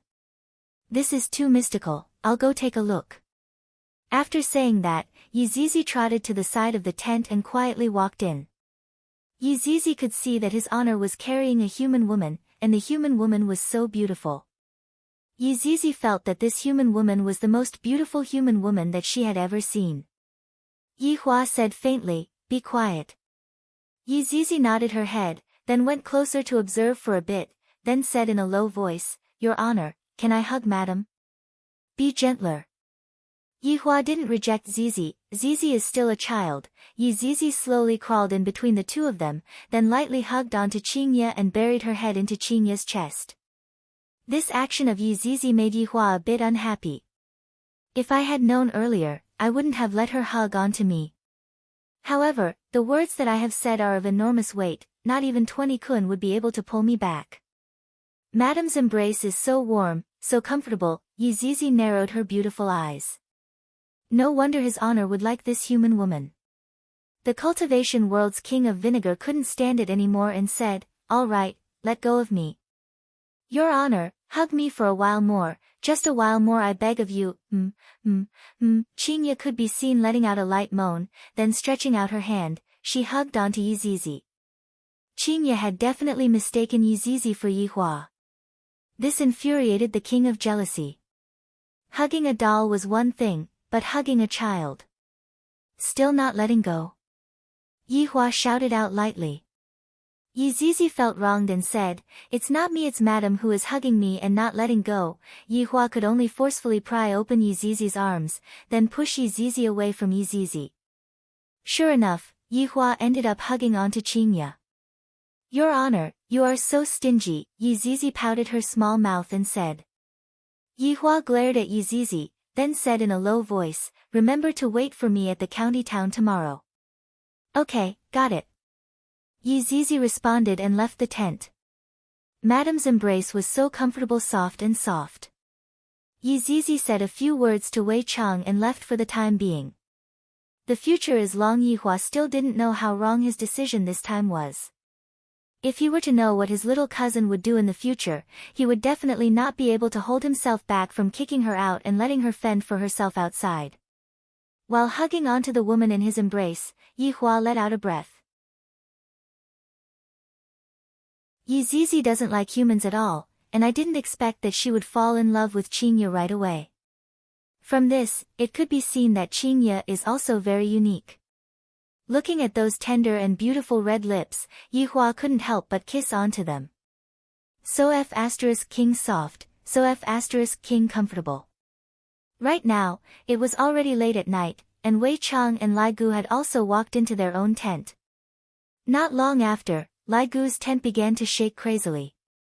However, Lai Gu was very smart to set up a barrier so as to not disturb His Honor. Wei Chang's side was not as straightforward as Lai Gu. Looking at Lai Gu's tent, Wei Chang felt very envious. "Uncle Wei, it is already so late, quickly come in and rest." Tang Wei opened up a corner of the tent and called out tenderly. Right now, Wei Chang really wanted to ask His Honor for a stick of cigarette to calm himself down. "Uncle Wei." Tang Wei shouted out with a red face. Wei Chang immediately revealed out a firm gaze. "I will do as His Honor said, I will just directly push her down." Seeing that Uncle Wei was walking over, Tang Wei shyly hid into the tent. Her face was completely red, and she was extremely nervous. After entering the tent, the entire tent could be seen to be decorated with red as the theme. Looking at Tang Wei, who had her head lowered and had a bashful look on her face, Wei Chang swallowed his saliva. What should I do now? Seeing that Uncle Wei was looking at her blankly, Tang Wei lightly bit onto her lower lip, then slowly undid her clothes. Wei Chang was startled. "Tang Wei, what are you doing?" "I am taking off my clothes to sleep." Tang Wei's face was about to bleed. "Uncle Wei is so stupid, what else can I do besides taking off my clothes?" Wei Chang could be seen stretching out both of his hands. Tang Wei felt that her heart was about to jump out. Uncle Wei finally took the initiative. But, Wei Chang put on Tang Wei's clothes and said with concern, "It is cold in the valley at night, it is better to wear clothes to sleep." Tang Wei, first blood, a drop of blood. Right now, there was a huge shadow in Tang Wei's heart. "Uncle Wei, can you be a bit more honest?" Wei Chang let out a breath and immediately lied down. "What should I do? How should I push Uncle Wei?" Seeing that Uncle Wei lied down, Tang Wei also lied down beside Uncle Wei, and the tent became quiet again. After a long while, Tang Wei turned over and lightly hugged onto Wei Chang. Meanwhile, Wei Chang stretched out his hand and hugged onto Tang Wei's slender waist. This time, Tang Wei felt that there was hope as she said shyly, "Uncle Wei, don't you want to?" "I want to," Wei Chang said gravely. "Then why are you still in a daze?" Tang Wei felt that she was going to dig a hole in the ground. "I have already hinted to Uncle Wei crazily, why isn't there any reaction from Uncle Wei?" Wei Chang sighed, "I want to sleep, but I really can't sleep." Puff. Double kill, double kill. Tang Wei immediately felt a wave of dizziness. "I really want to cry. Does anyone have any good ideas?" After a while, Tang Wei calmed herself down. "I don't believe that Uncle Wei doesn't understand. I have done my homework before coming here." Tang Wei slowly stretched out her slender hand and stroked onto Uncle Wei's chest. "Do you still not understand?" Wei Chang was very gratified as he laughed tenderly. "Xiao Tang, Uncle Wei isn't tired, I don't need you to massage me." Puff. Triple kill, triple kill. Uncle Wei actually feels that I am giving him a massage, my god. Why is it like this? Seems like I can only use my trump card. Tang Wei could be seen making up her mind. While stroking onto Wei Chang's chest, she let out a very alluring moan. Which man would be able to endure it? Tang Wei doesn't believe it. Wei Chang could be seen being startled as he asked with concern, "Xiao Tang, what's wrong? Is it because your respiratory tract is infected?" Puff. Quadra kill, quadruple kill. Tang Wei felt as if she was struck by lightning from a clear sky. Being struck by the lightning, Wei Chang said worriedly, "This valley is humid, you have to pay attention to your body, do you understand?" Tang Wei didn't speak, she was already unable to think normally. "In the past, I thought that Uncle Wei's illness was only mild, but from the looks of it, it is not just mild, it is very serious. This is an illness, I have to treat it." Right now, Tang Wei felt that she must definitely cure Uncle Wei's illness, no matter how shameless she is, she must save Uncle Wei. Tang Wei could be seen hugging onto Wei Chang's arm and said tenderly, "Uncle Wei, you can be at ease, today is my safe period, nothing will happen to me." Wei Chang stroked onto Tang Wei's hair and said gravely, "Uncle Wei knows, with Uncle Wei here, not only today. You will be safe from today onwards." Pentakill, pentakill. "Ace, your woman has already been killed by you." Tang Wei felt that Uncle Wei was incurable, oh my god.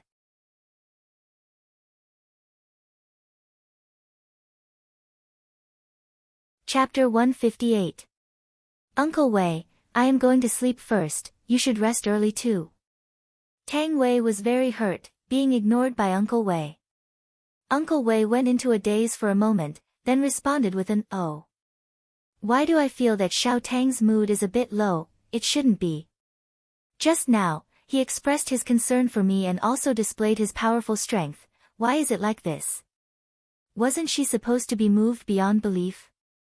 This is how idle dramas come about. With deep doubts, Wei Chang gradually fell asleep.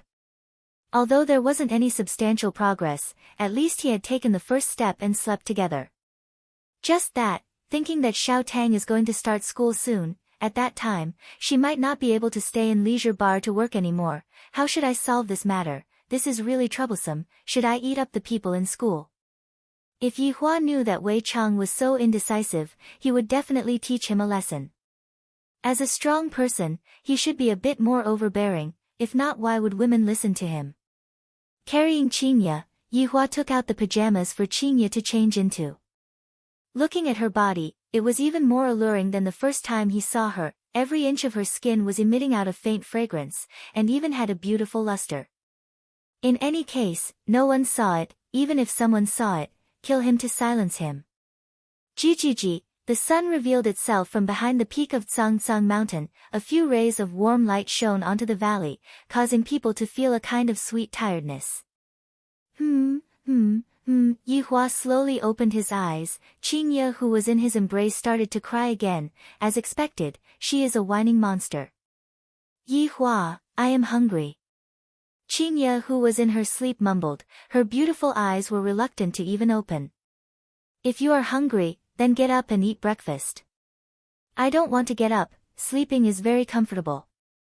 Qingye moved her body, putting on a more comfortable position. Yihua laughed lightly, we are not at home. Qingye slowly opened her eyes and looked around, the scene from yesterday immediately appeared in front of her eyes. You had a nightmare last night. Looking at Qingye's fearful gaze, Yihua said faintly. Qingye's tightly knitted brows gradually relaxed, dream? And, you went to rest after eating yesterday. So it is like that, you scared me to death. Qingye patted her chest, immediately feeling that something was wrong. When did I wear pajamas? Yihua said, I helped you change. You are taking advantage of me again. Qingye said bashfully. Yihua pinched onto Baiji's tender face, alright, after you change your clothes, come out. After eating breakfast, we will go back. After finished speaking, Yihua walked out of the tent. The air here is rather comfortable. Lighting up a stick of cigarette, the four maids had already woken up very early to prepare breakfast, while Wei Chang was sitting at the side of the water in a daze. Lai Gu had yet to wake up. What's wrong? Yihua, who was standing at the side, asked. Wei Chang was startled, then hurriedly stood up and shouted out in a low voice, Your Honor. Yihua puffed out a mouthful of smoke, it's still early in the morning, and you are already frowning. How could Wei Chang possibly say such a thing out? It was too shameful. Your Honor is worrying too much, subordinate is just thinking about a problem. Oh. What are you thinking about? Wei Chang really wanted to slap himself. I have so many excuses, yet I didn't use them, and I actually said this. I am going to have to face his Honor's examination again. I hope that I can still remember the places where I drew circles in the past. Think about his Honor's actions last night. Why did his Honor give the 9 demons punishing tower to Wang Debao and not someone else? Wei Chang was quick-witted and began speaking nonsense with a straight face. Yihua felt that this was interesting and continued listening to Wei Chang. Wei Chang let out a mouthful of smoke, then said, Wang Debao seems to be from the south, but his wife is from the north. I heard that this Wang Debao listens to everything that his wife says. By giving the ancient godly item to him, his Honor is equivalent to giving it to the north. This time, the south's reputation has been tarnished, and the south will definitely send a crusade against the north. Yihua flicked away the ash from his cigarette, then revealed out a praising gaze, That's right, that's exactly what I meant. Let them fight amongst themselves, and after the fight is over, we will come out and tell them the truth. I really want to see what kind of expression those humans would reveal. To be able to toy with humans in the palm of one's hand, it truly feels great. Your Honor is wise, giving them a taste of their own medicine. Yihua patted onto Wei Chang's shoulder, not bad, you even know how to speak a few sentences now. When subordinate has nothing to do, subordinate would still read some books about humans. The corner of Yihua's mouth curved upwards, alright, go and call Lai Gu to wake up. After eating, we will go and fetch Zizi. Yes. At this time, Qingye finished changing her clothes and came out from the tent. She could be seen opening up her arms, closing her eyes and enjoying the pure air. Unexpectedly, a smell of smoke drifted over. Qingye rolled her eyes at Yihua, then went to see what they were going to eat for breakfast. Under Qingye's lead, everyone made a sumptuous breakfast. Sitting at the dining table, Yihua naturally sat at the main seat and said, After eating, we will leave. Leaving in such a hurry? Qingye seemed to have not had enough fun yet. Yihua took a bite of the bread, then said indifferently, I am going to fetch a cousin sister, she wants to enter the city to study. When the time comes, you go and make the arrangements.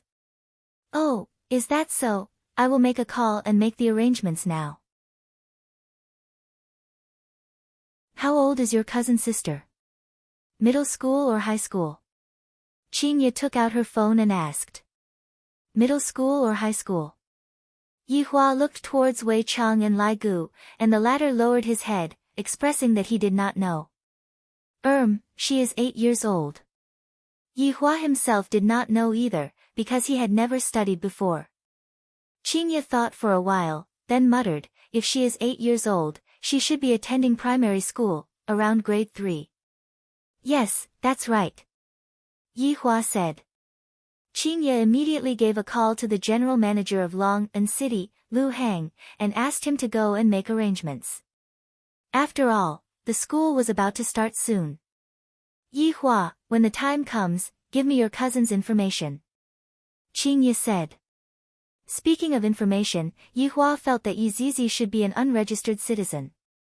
When the time comes, I will just let that Xiaojiu go and settle it. Okay, I'll give it to you when we get back. After dinner, everyone left the valley. To Lai Gu's women, this day and night were very exciting. Of course, Lai Gu himself was also very satisfied. However, to Wei Chang and Tang Wei, it was simply indescribable. In actuality, the person who was the happiest was still Yihua. After all, he managed to subdue Qingye. Look at the current Qingye. Qingye is currently leaning into Yihua's embrace, and Qingye is currently unable to leave Yihua's embrace. After getting on the highway, Qingye, who was lying in Yihua's embrace, asked curiously, Yihua, why didn't I hear that you have a cousin sister? Oh, long time no see. Qingye punched Yihua's fist. All right then, you are hiding everything from me. Lifting up Qingye's chin, Yihua immediately kissed onto Qingye's chin, causing Qingye to be dumbfounded. So annoying. There are still people here. Just treat them as if they are transparent. Wei Chang and Lai Gu were very hurt, especially Wei Chang. Why is it that even his honor is able to do it so easily, but I am unable to? I should take this opportunity to properly learn his honor's flirting skills.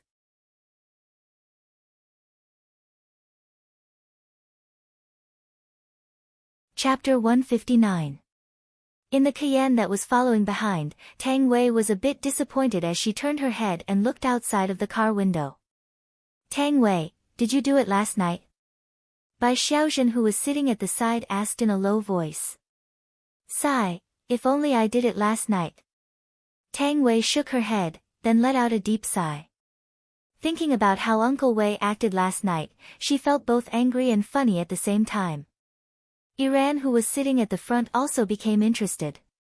She turned her head and said with a smile, Xiao Tang, you are already dressed so sexily, could it be that Uncle Wei did not have any reaction? Gu Gu seemed to have injected stimulants last night, and Wenxia was even more miserable. Sure enough, Wenxia, who was driving the car, blushed, and Bai Xiaozhen even pouted. Iran, don't say any more, look at the two of you, TSK, TSK. Iran laughed. Tang Wei let out a deep sigh again. Other people are so blessed, and yet I am worrying about this kind of thing. Forget it, let's just let nature take its course. 2 hours later, Yihua finally got off the highway and arrived at a small town. Yihua chose a remote location to put on an act for the entire time. Have we arrived? Qingye got up from Yihua's embrace and opened the car window to take a look. Yihua nodded his head and arrived at the agreed location, but Yizizi had not arrived yet. She couldn't have gone to prank me again, right? I'm a bit hungry. Qingye rubbed onto her flat stomach and said embarrassedly. She was a pregnant woman, so it was normal for her to be hungry. After all, the big ones have to eat, the small ones have to eat too. Madam, the food in this small town is rather small. Wei Chang took a look and said. Qingye's eyes lit up, isn't there a Shaxian snack there? Let's go there. Yihua had tasted this Shaxian snack before, and it was not bad. Alright, let's treat it as lunch. Yihua approved. The appearance of 2 Cayennes in this small town still attracted quite a bit of attention.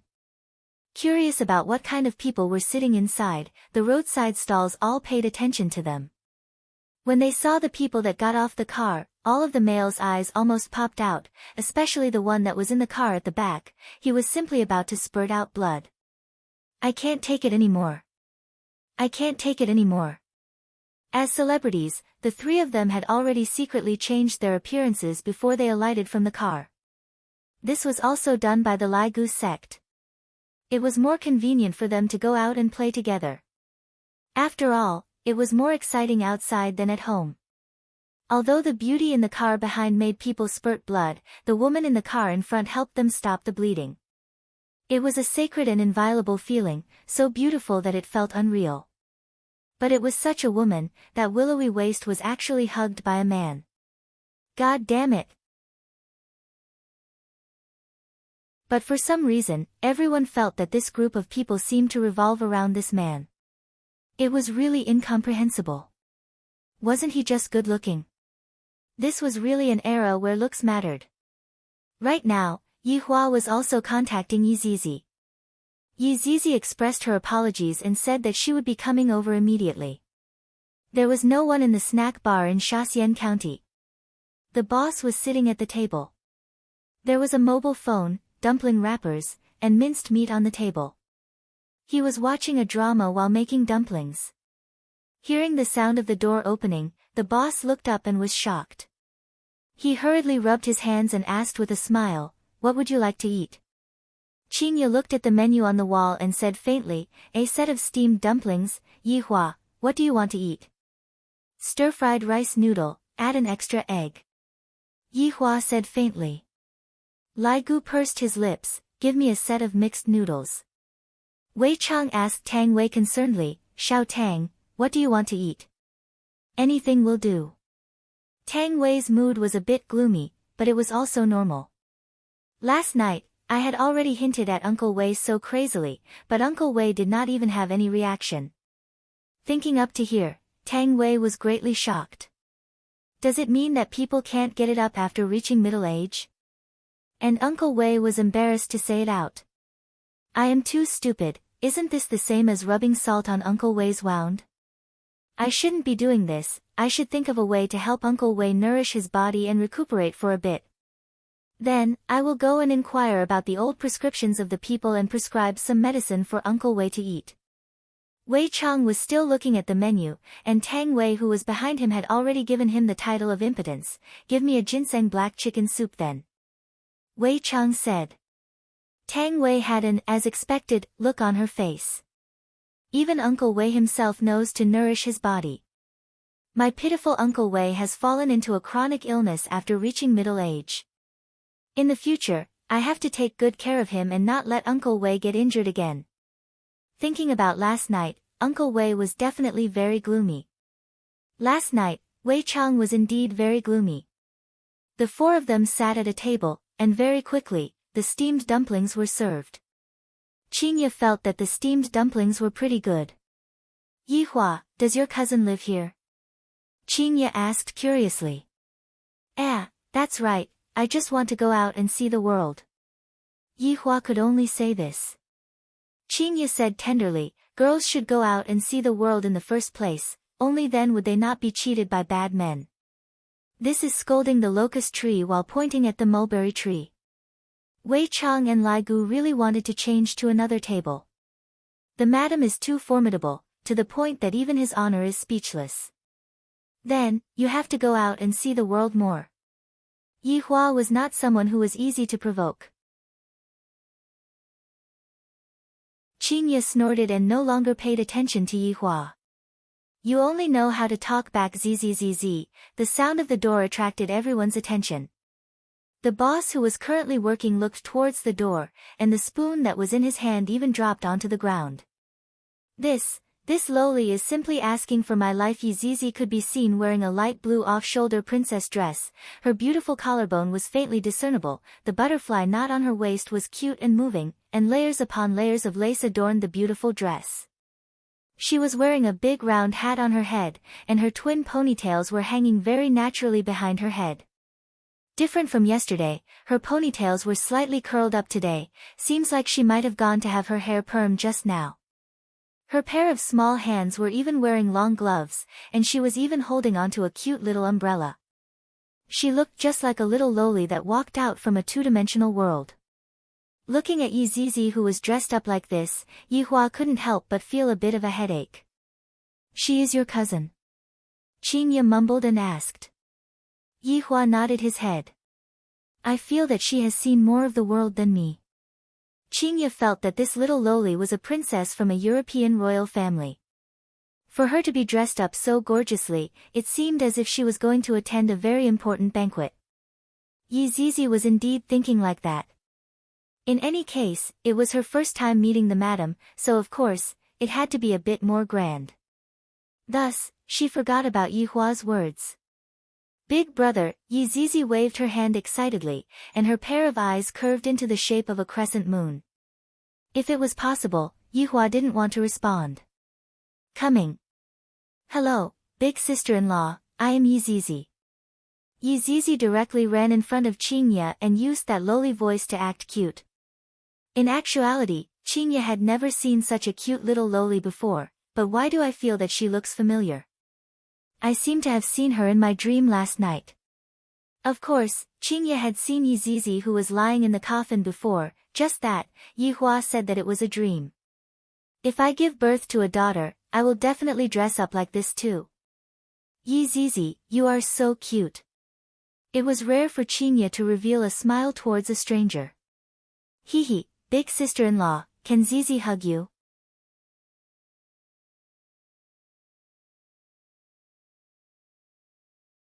Chapter 160.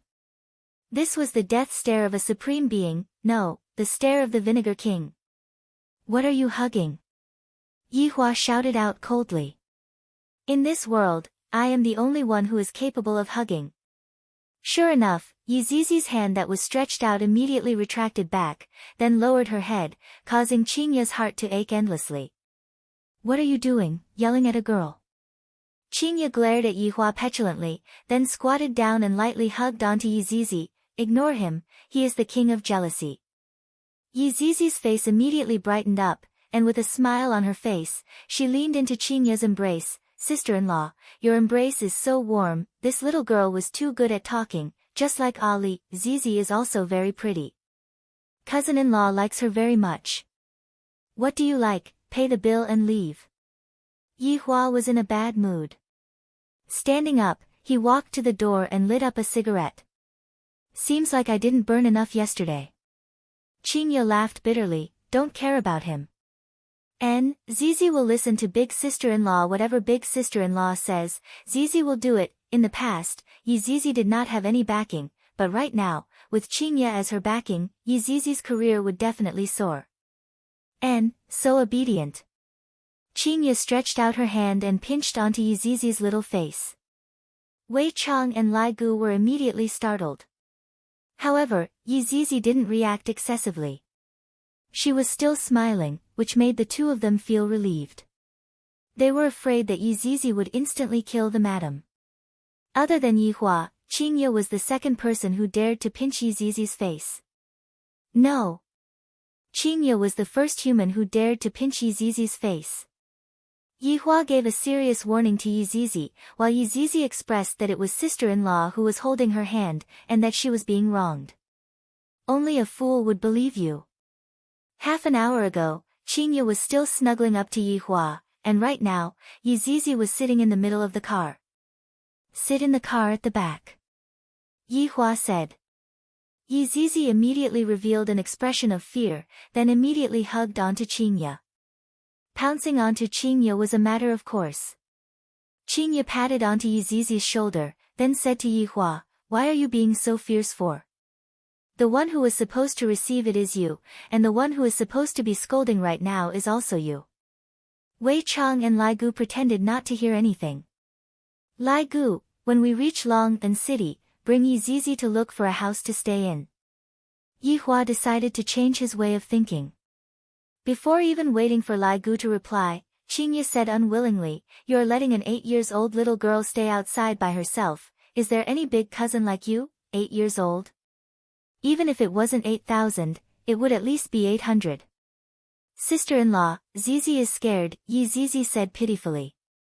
Yi Hua, you don't have to argue with Yi Hua anymore.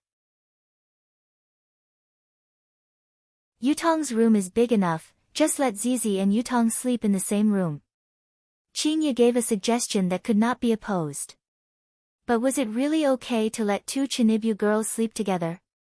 Aren't you afraid of causing a commotion? If Qingye knew about Yi Hua's future development, she would definitely agree to Yi Hua's request. Going out to live was also a kind of release. After all, a child should live independently as early as possible. Yihua glared at Qinya. If anything happens, you settle it yourself. Let's settle it then. Qinya snorted. Eldest cousin-in-law, you are so good to Zizi. Zizi smiled sweetly, which melted Qinya's heart. Just that, when Qinya saw that Zizi's pupils were scarlet red, she became very puzzled. Zizi, why are your eyes red? Did you wear cosmetic contact lenses? Zizi blinked her beautiful eyes. No, Zizi was born like this. Although it was rather weird, this pair of red pupils and Zizi were still quite effective. 4 p.m. in the afternoon, the group of people arrived at the entrance of Leisure Bar. Qinya brought Zizi into the bar first, while Yihua had to give a few instructions. Do not slack in your intelligence work, report to me on time every day. Also, let Xiao Jiu go and handle Zizi's identity information. Yihua said faintly. Yes. Yes. Yihua nodded his head, lit up a cigarette and walked into Leisure Bar. Wei Chang unbuckled his seatbelt and said, you can go back first, I will go and send Xiao Tang off. Gluttonous monster, what are you talking about? Send her off by car, you are even riding a bicycle to send her off. Right now, Lai Gu was very extravagant. Lai Gu could be seen opening the car door and saying, this car is for you, don't be too stingy when chasing after a woman, sometimes, you also need to give her some face. Wei Chang went into a daze for a moment, then felt that what Lai Gu said was right, not having a car was indeed inconvenient. I won't be polite then. Lai Gu immediately revealed out a crafty smile, then, I will hand over the matter that your honor instructed me just now to you bye-bye. After pausing for a moment, Lai Gu added another sentence, grab hold of the opportunity at night. As a brother, I can only help you to this step. Wei Chang knew that Lai Gu definitely did not have good intentions by gifting a car for no reason. However, this kind of small matter can be handed over to Death Mage to take care of. After sending Xiao Tang back, I still have to go to work at night. Not long later, Tang Wei sat on the car and cried out in surprise, Uncle Wei, why did you suddenly want to buy this car? It was definitely Lai Gu who said it again. It's convenient for me to pick you up. Wei Chang stretched out his hand and stroked onto Tang Wei's cheek. But this car is too expensive, it's fine, Uncle Wei can afford it. Wei Chang laughed and headed towards Tang Wei's residence. Lai Gu went back as well, I haven't even handed over my public allowance for today. In Leisure Bar. Just when Yihua walked up the stairs, he heard Qing Yutong's cry of surprise and Zizi's cry of surprise. Pushing open Qing Yutong's door and taking a look, even Qinya went into a daze at the side. Qing Yutong could be seen wearing a level 3 helmet, a level 3 bulletproof vest, a frying pan was hanging on her butt, and she was also wearing a teacher's uniform. Zizi's gaze was fiery, as if she had found a like-minded comrade. Brother-in-law, big sister, you two only went out for a day, and the child is already so big. Qing Yutong cried out in surprise and carried Zizi up. This little loli is too cute. Zizi felt that this aunt's embrace was not as warm as her sister-in-law's, but it was still rather comfortable. Woo! Aunt, you are going to suffocate me to death. Zizi couldn't take it anymore, this aunt is too savage. Aunt! Qing Yutong immediately collapsed. Forget about being called aunt by Ali, right now, even this little loli wants to call me aunt, don't you think that I should be angry? Yutong, she is called Zizi, she is your brother-in-law's cousin. Qinya explained. Qing Yutong's eyes lit up, why call me aunt, call me big sister, I am your sister-in-law's little sister. Since she is sister-in-law's little sister, I will give her face. Hello big sister. Mommy, this is too cute, where did you buy this princess dress from? Not bad, I bought a lot of it too, but I didn't dare to wear it, afraid that other people would say that I am a lunatic. It's alright now, we can wear it together. Yihua said faintly, 2 lunatics. Really? Zizi also has a lot of beautiful princess dresses. Zizi, do you know what cosplay is? Yi Zizi shook her head, indicating that she was a newbie. Come, come, come, big sister has a lot of beautiful clothes, let me share with you.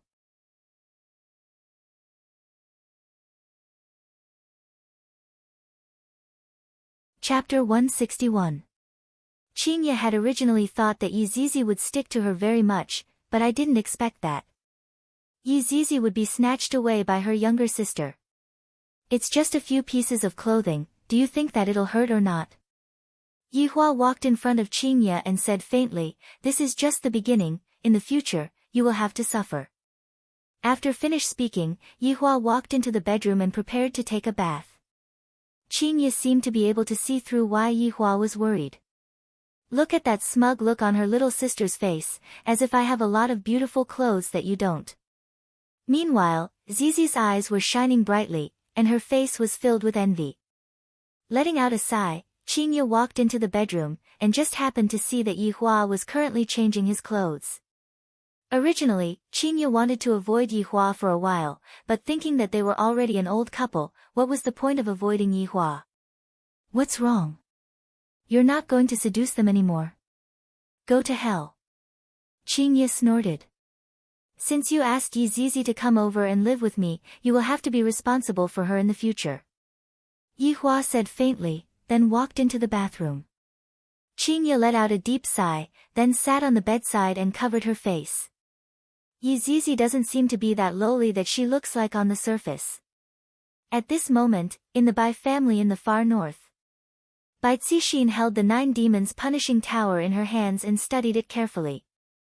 Meanwhile, the black mist above the 9 demons punishing tower slowly wrapped around Bai Cixin's hands. Wang Debao and Bai Qi stood at the side. Honey, be careful.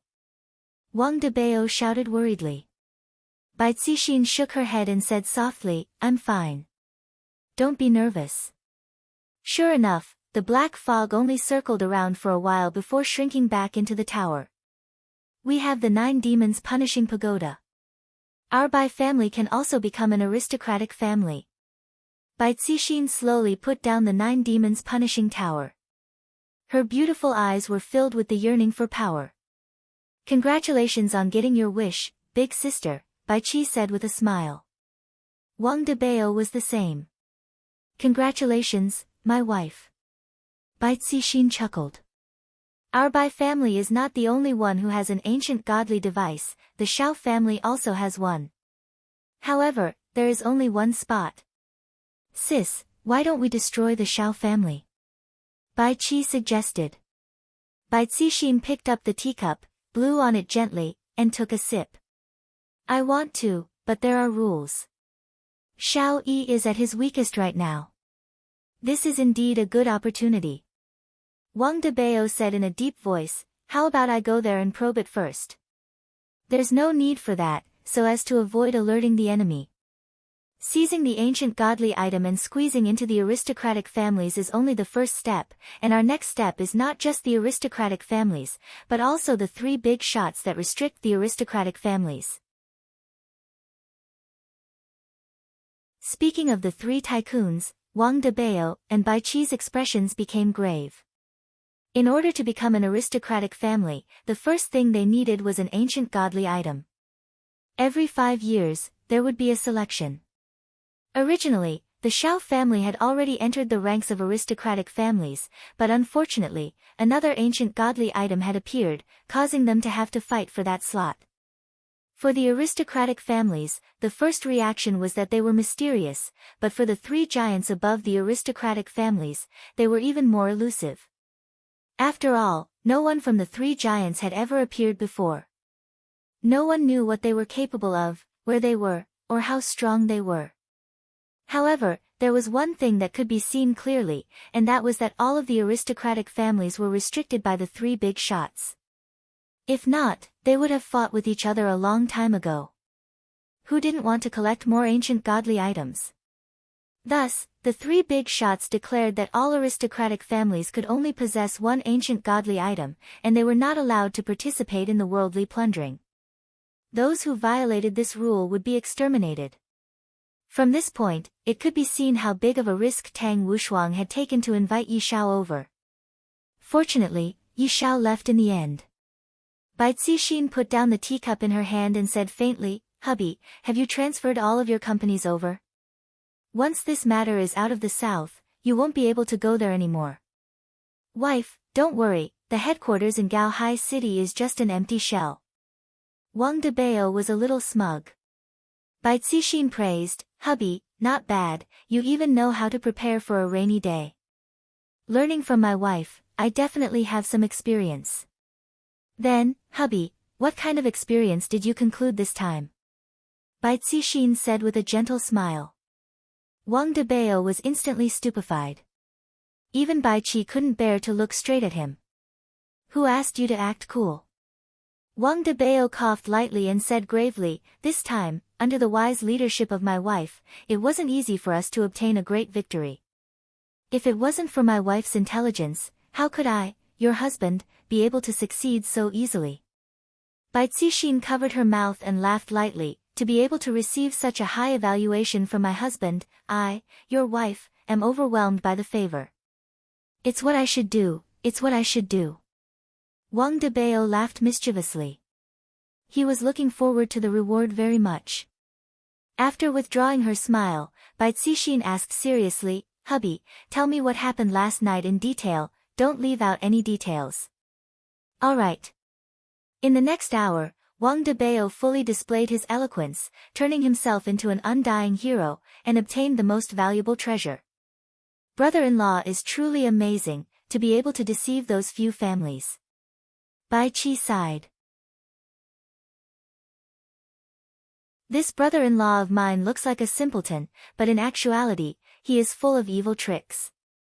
After hearing what Bai Qi said, Bai Cixin didn't say anything, and with a grave expression, she stood up. "You said that the black robe appeared at the start, and he even brought along Yun Sect's sect head, Sun Fang. And in the end, he ran away for no reason." "That's right, I am also puzzled. They suddenly appeared, and I thought that they were also after the ancient godly item, but who knew that they would run away?" Wang Debao also didn't understand what was going on. Sun Fang's reputation had already spread far and wide a few days ago, and yet, this black robe brought her out again. Making her furious. Making her hate. Could it be that the black robe wants to make her his own? Bai Cixin muttered. "Big sister, you can even think of this?" Bai Qi exclaimed. Wang Debao chose to remain silent, otherwise, he would have to ask more questions later on. Bai Cixin continued, "Even though I've never seen that black robe before, I'm sure that a powerhouse like him wouldn't do something so despicable. Someone must have slandered him, and Black Robe took advantage of this to isolate Sun Fang. This is also why Black Robe suddenly appeared. He wanted everyone to slander Sun Fang, so that Sun Fang could see her situation clearly." After hearing what Bai Cixin said, Wang Debao's expression became grave, and he let out a breath. "That Black Robe is too terrifying, his thoughts are actually so meticulous." "What happened to the little girl in the coffin in the end?" Bai Cixin asked. Wang Debao shook his head. "I don't know, at that time, I took the 9 demons punishing tower and ran away. Who would have the time to care about a corpse?" "Who is that Sung Di who suddenly appeared?" "Who knows, but he seems to be in contact with the people in the north." Wang Debao said. "What about the people that you brought with you?" Bai Cixin asked. "I can't contact all of them. I heard that He Feng, Shu Zhenhai, and Man Kai didn't come back either. It's as if they disappeared from the world." Bai Cixin took a deep breath. "Hubby, Bai Qi, I feel that this matter isn't that simple. We have to be careful right now. The forces in the south will definitely not let what happened last night go. There is going to be a tough battle soon. Bai Qi, you go and make arrangements." "All right, big sister." After speaking, Bai Qi took the lead and left. "What about me?" Wang Debao asked with a smile. Bai Cixin slowly walked over and held onto her husband's hand, then said tenderly, "Hubby has worked hard for an entire night outside, of course I have to reward you. F***K, the main show is coming." The two came to the bedroom, and Bai Cixin took a charming look at Wang Debao. "Hubby, this time I bought an enhanced version of popping candy, and it's even spicy. It should taste good if you pair it with iced water."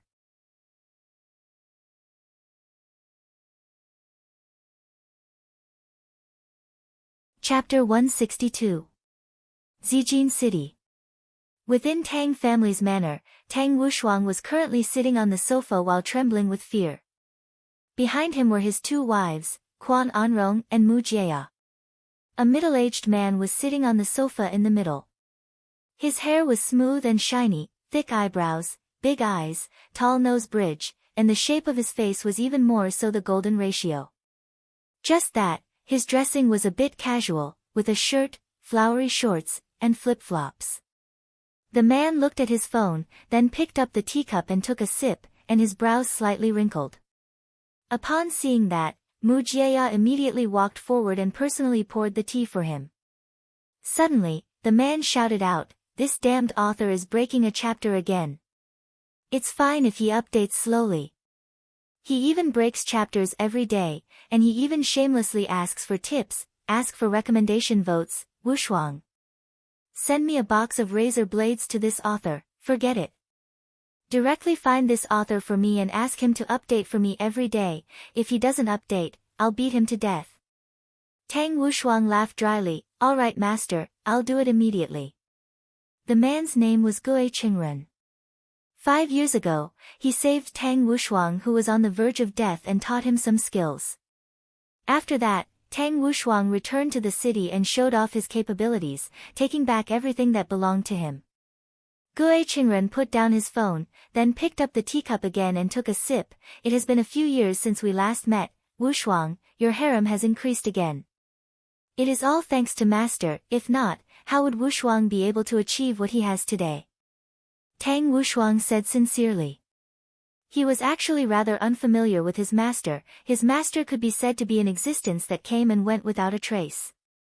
"Woman, you have indeed achieved something, but your authority did not change at all. Master is a bit disappointed." Gue Qingren put down the teacup and took out a stick of cigarette. Tang Wushuang immediately lit up the cigarette and said, "Master, disciple has already reached this stage, disciple is also powerless, it is too difficult for disciple to climb any further. With your current mentality, it would be good if you don't drop." Gue Qingren took a puff and said disdainfully. Tang Wushuang lowered his noble head and did not have any temper in front of his master. "Master can poke me to death with just a finger. The reason why master came this time is to ask you why you didn't manage to seize the ancient godly item. The reason why master came this time is to ask you why you didn't seize the ancient godly item." Quan Anrong could be heard saying, "Master, you can't blame Wushuang entirely, he called Yi Xiao over, but Yi Xiao didn't keep his promise, and also, Anrong, don't speak." Tang Wushuang shouted in a low voice. Gue Qingren's gaze turned intent, and he slowly said, "Wushuang, not only do you not have the drive to improve, but the women you teach are also lawless. Women shouldn't interrupt when men are talking." Quan Anrong's pretty face instantly collapsed. "You two leave first," Tang Wushuang said gravely. "Originally, I thought that by bringing the two of them by my side, they would be of some use. After all, their brains were very good, but I didn't expect that it would be like this." Mu Jia pulled Quan Anrong away quickly. Her husband's master was moody and very strange. He could even be so engrossed in reading novels. "Master, they are not sensible, please don't be angry." Tang Wushuang fawned. Right now, in this kind of situation, he still needed his master's help. "They don't know any better, and you don't know any better either. This woman has messed up your mind." Tang Wushuang hurriedly replied, Yes, what teacher said is correct. Back then, I saved you on a whim and taught you some cultivation techniques. You performed well in the past few years, but this year has disappointed me.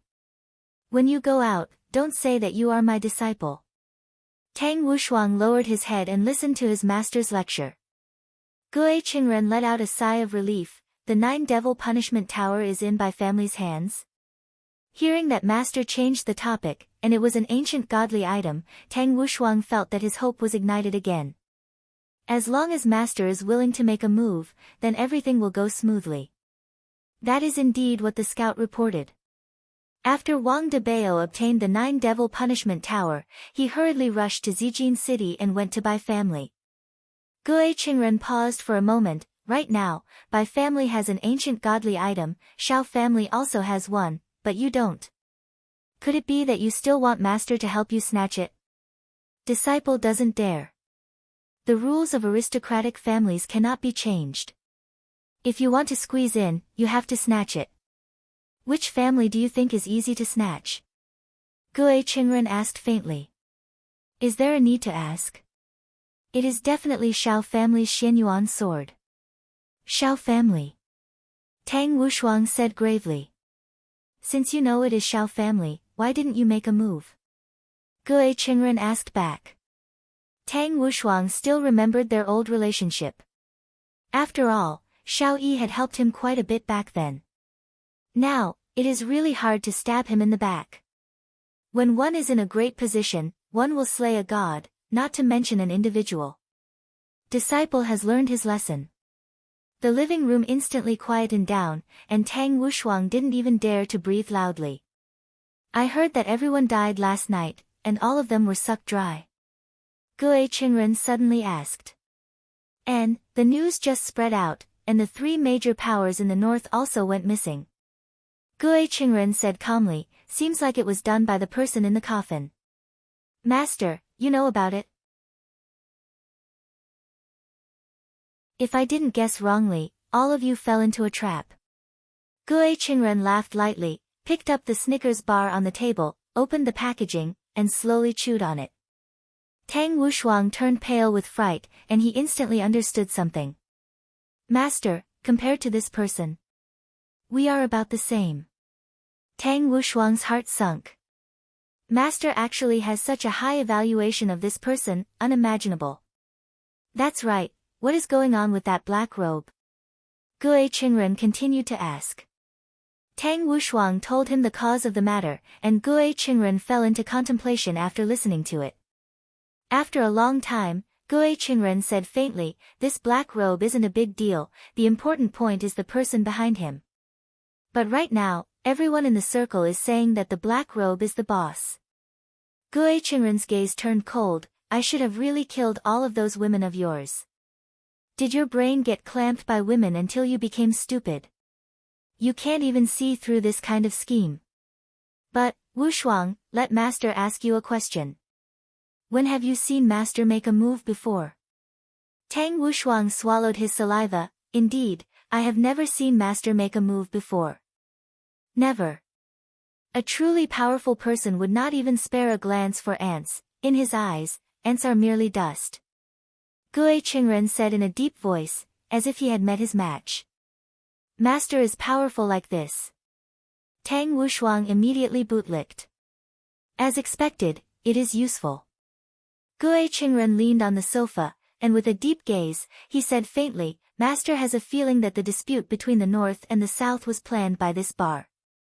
Wushuang, investigate this bar properly. Disciple understands, Master, then who exactly is the boss of this bar? Gue Qingren let out a heavy sigh, if it isn't that boss, then it is that security guard. One of them is the mastermind behind the scenes. Alright, Master is going to rest now. Master, do you want Disciple to make arrangements for you?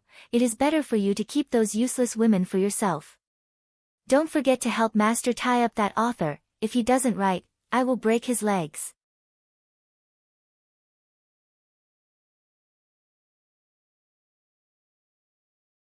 Chapter 163.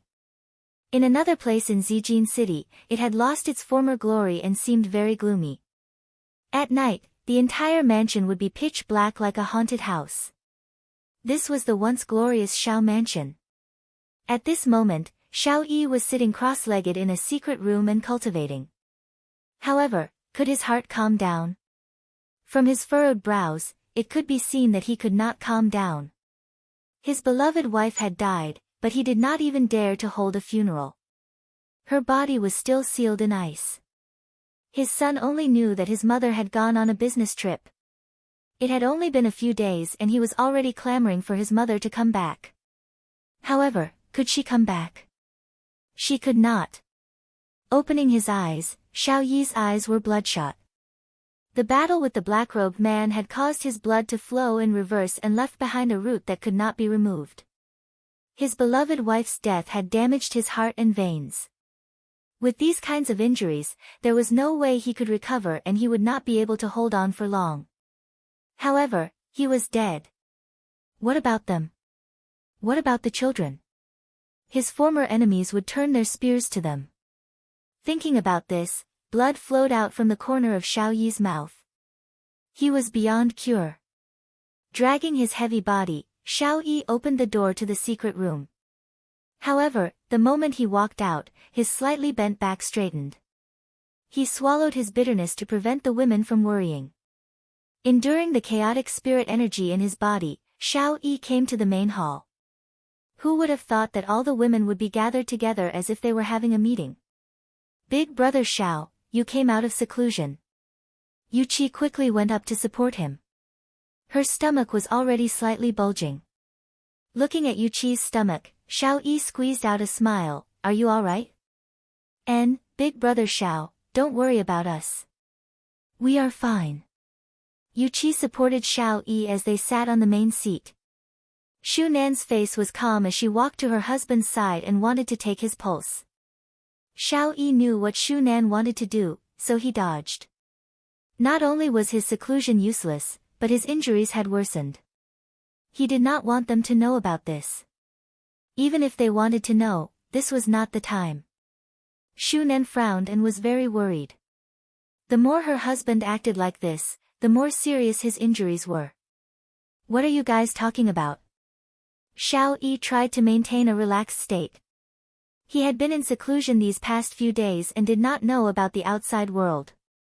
Yuqi smiled and said, nothing, it's just company matters. Do you need to do this to the company's matters?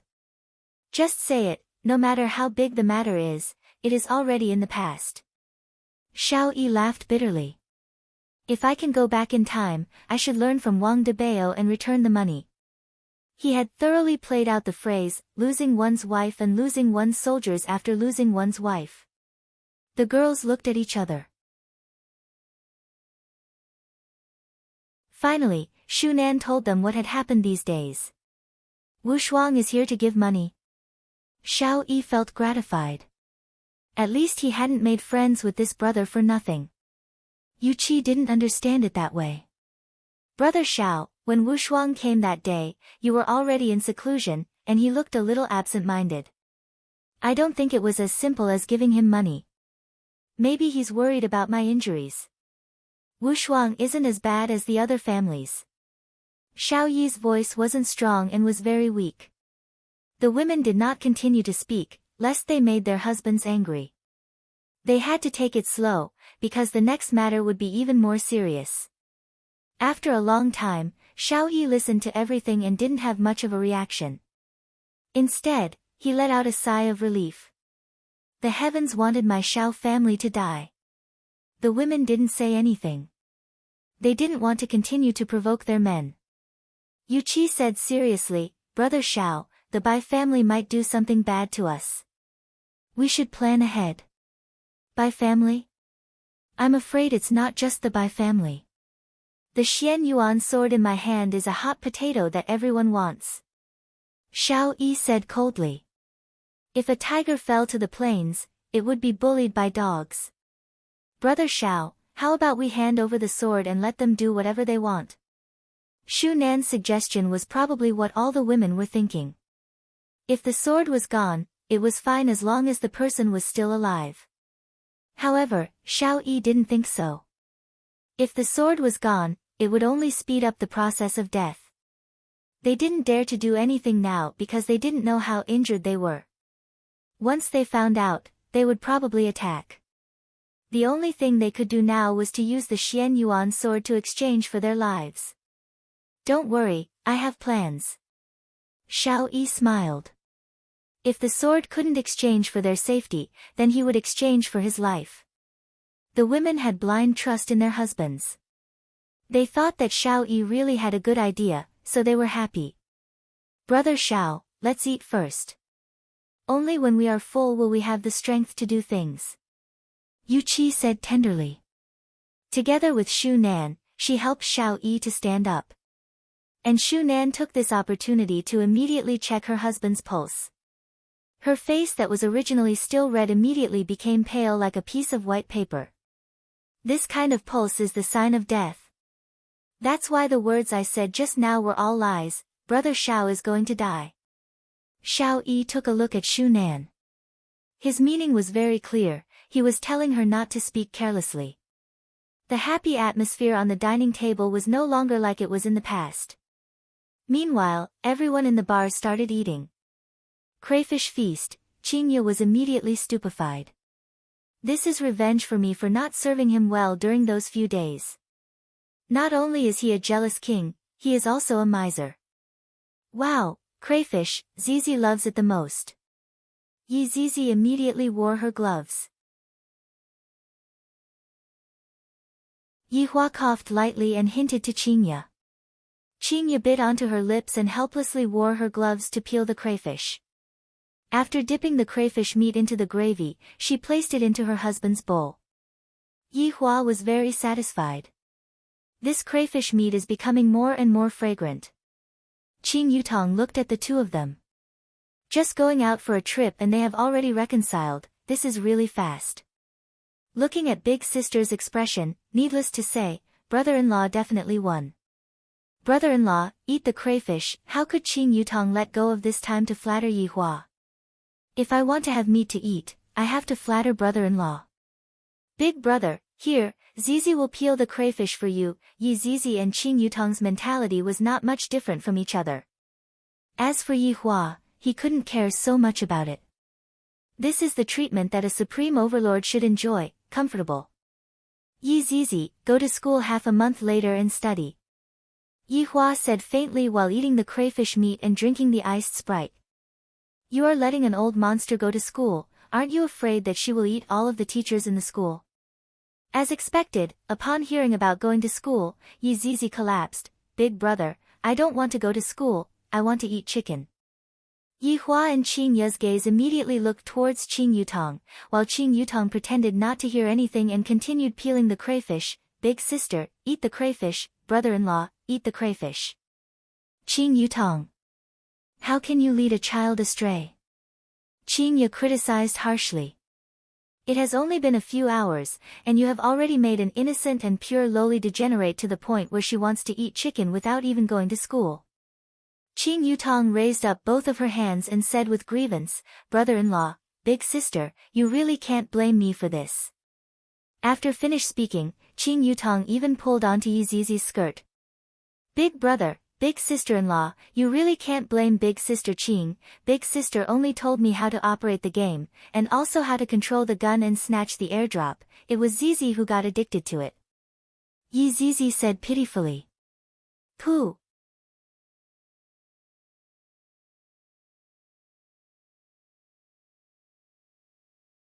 Chapter 164. Qing Ye glared angrily at her little sister and shouted out, Qing Yutong, it's fine if you degenerate yourself, but Zizi is still a child, and you are already bringing her to play games at such a young age? Are you going to bring her to the disco too? Yi Zizi's eyes lit up at the mention of disco dancing. This was something new. However, she remained silent and pretended not to hear anything. Qing Yutong felt wronged to death. This little troublemaker, tricking me. And you are still pretending to be more pitiful than me. Sister, don't be angry. Eat some prawns to calm down. I have no appetite. Qing Ye said angrily. Thinking about how after my child was born, I was led astray by this aunt of mine, I felt that my head was a bit giddy. Yi Hua, why don't you reprimand her? Qing Ye was not happy with herself scolding Qing Ye, and she even wanted to pull Yi Hua along to scold Qing Ye's little sister. Yi Hua knew Yi Zizi very well, and he said, I've already said it before, you will be responsible for yourself. Qing Yutong became happy. I didn't expect that brother-in-law would stand on my side this time. I am so happy. Yi Zizi, there's no room for discussion about the study. Yihua said faintly. The main thing was that he wanted to throw Yizizi into the school and properly get along with humans. Yihua wanted Yizizi to not always think about sucking on humans, and Yihua wanted Yizizi to know how to control herself. Just look at Wei Chang, he is able to control himself so well that he is even able to think. Seeing that his honor's attitude was so unyielding, Yizizi could only seek help from Qingya. Sister-in-law, Zizi, are you listening to sister-in-law? Qingya asked with a smile on her face. Yizizi nodded vigorously. She felt that there was hope.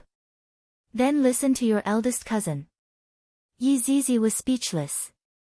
Even if he pretended to be pitiful, he wouldn't be able to escape his fate of going to school. The thought of sitting with a group of human children made him want to eat them all up. Zizi, studying is pretty good. If you don't study, you won't even be able to find a job in the future. Qing Yutong patted onto Yizizi's head and began to add insult to injury. Yizizi pouted her small mouth, then began to peel the prawn pitifully. At that time, I will make a big fuss. Yizizi, don't think about useless things. Yihua still didn't know what Yizizi was thinking about and gave a warning. The family meeting ended here, and Qing Yutong and Yizizi breathed out a sigh of relief. They felt like when they were young, they had failed their exams, and were being lectured by their parents. Qingya, didn't you say that you are going to take wedding photos? Hurry up and decide, in case you say that it doesn't look good when you pat me when I have a big stomach. Picking up the prawn meat that Qingya peeled, Yihua asked. Qingya pondered for a bit, then said, let's go to Sanya, the scenery there is pretty good. Furthermore, this time, we have only played for a day, so we will be able to play more if we go to Sanya. Why are we going so far away? Yihua asked while wrinkling his brows. There is a seascape over there. Long'an City is located inland, and there is only a river there. This time, we can also bring Yutong and Zizi along with us. Qingya felt that this method was feasible. Qing Yutong didn't want to go out and was planning to be a female otaku. Big sister, I am someone who wants to become a female streamer to earn money. Zizi also wants to eat chicken. No, you two have to go. One is the bridesmaid, and the other is the bridesmaid. It's decided. We'll set off tomorrow. The three of them exclaimed at the same time, tomorrow. That's right, I will treat you all to a vacation, and I will pay for all of the expenses. Qingya was very forthright. Since Yihua agreed to it yesterday, he followed Qingya's wishes. Meanwhile, Qing Yutong and Yizizi let out a heavy sigh. How good is it to stay at home? There is air conditioning, takeaway, and games, why do we have to go out and suffer? After eating crayfish, Qingya joined the chicken dinner party. Yihua really didn't want to say anything. How did you teach them a lesson in the first place, and now, you are in cahoots with them, where is your moral integrity? Because little Ali was online again. Yihua, who was bored, walked downstairs to see if the business had improved or not. However, when he went downstairs to take a look, other than his own attendants and security guards, there was no one else. How is this possible? Yihua waved his hand towards Wei Chang. Boss, what's the matter? Where is everyone? Yihua asked gravely. Wei Chang shook his head, I don't know either. A few months ago, this place was filled with people, and as long as I walked downstairs, all kinds of screams would be heard. But now, sighing, Yihua said, I am going out for a few days tomorrow. When I come back, I want to see this place filled with people. If not, I will deduct your salary. Boss, I still want to ask you for a raise in salary. Wei Chang said embarrassedly. So it turns out that finding a girlfriend costs so much, and now, I even have to pay more for gas. Yihua glared at Wei Chang, you still want to ask for a raise in salary, I am going to starve to death. Boss, there is a strong smell of stir-fried crayfish coming from your body. You still dare to talk back to me now? Subordinate doesn't dare. Wei Chang said hurriedly. Didn't I see that Zizi has returned? I am happy in my heart, so I am just being mischievous for a bit. How is the matter that I asked you to investigate? Yihua took out a cigarette and sat on the booth seat at the side. Wei Chang was slightly startled. I seem to have forgotten about it. I am still investigating. If there is really no other way, you can go and add fuel to the fire. The goal is to make them fight, the more miserable the better. Yes. After finished speaking, Yihua stood up and walked towards the outside. Boss, where are you going? Going outside to get some fresh air. Wei Chang replied. His Honor even learned how to take a walk after a meal. Seems like it won't be long before he goes to square dance. Thinking about it was just thinking about it. Right now, he still had to quickly contact Death Mage. Yichin took out his phone and gave Death Mage a call. After thinking for a bit, he hung up the phone. Death Mage. Death Mage, who was currently playing the game, went into a daze and hurriedly replied, Master. His Honor has ordered you to become a spy and investigate the movements of both the North and South.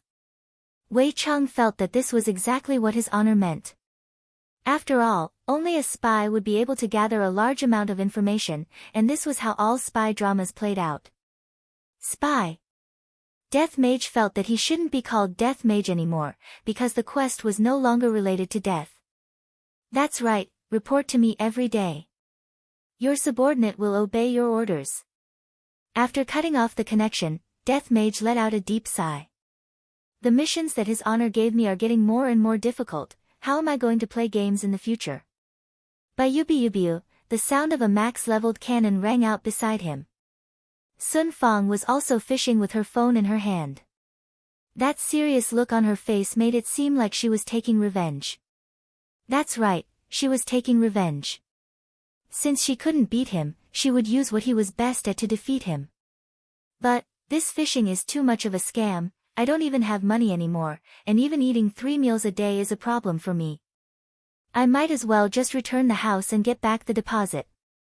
It is impossible for me to stay on the overpass, but going to the park is a pretty good choice. In any case, if I don't kill him in this lifetime, I swear that I am not a human. Death Mage immediately typed, then used his bone finger and tapped onto Sun Fang's shoulder. I have a way to earn money, do you want to do it? After looking at Death Mage's finger, Sun Fang's brows tightly wrinkled. Death Mage is definitely not doing anything good, but even if I don't have money, I can't defeat him. After thinking for a long time. I'll do it. GGG.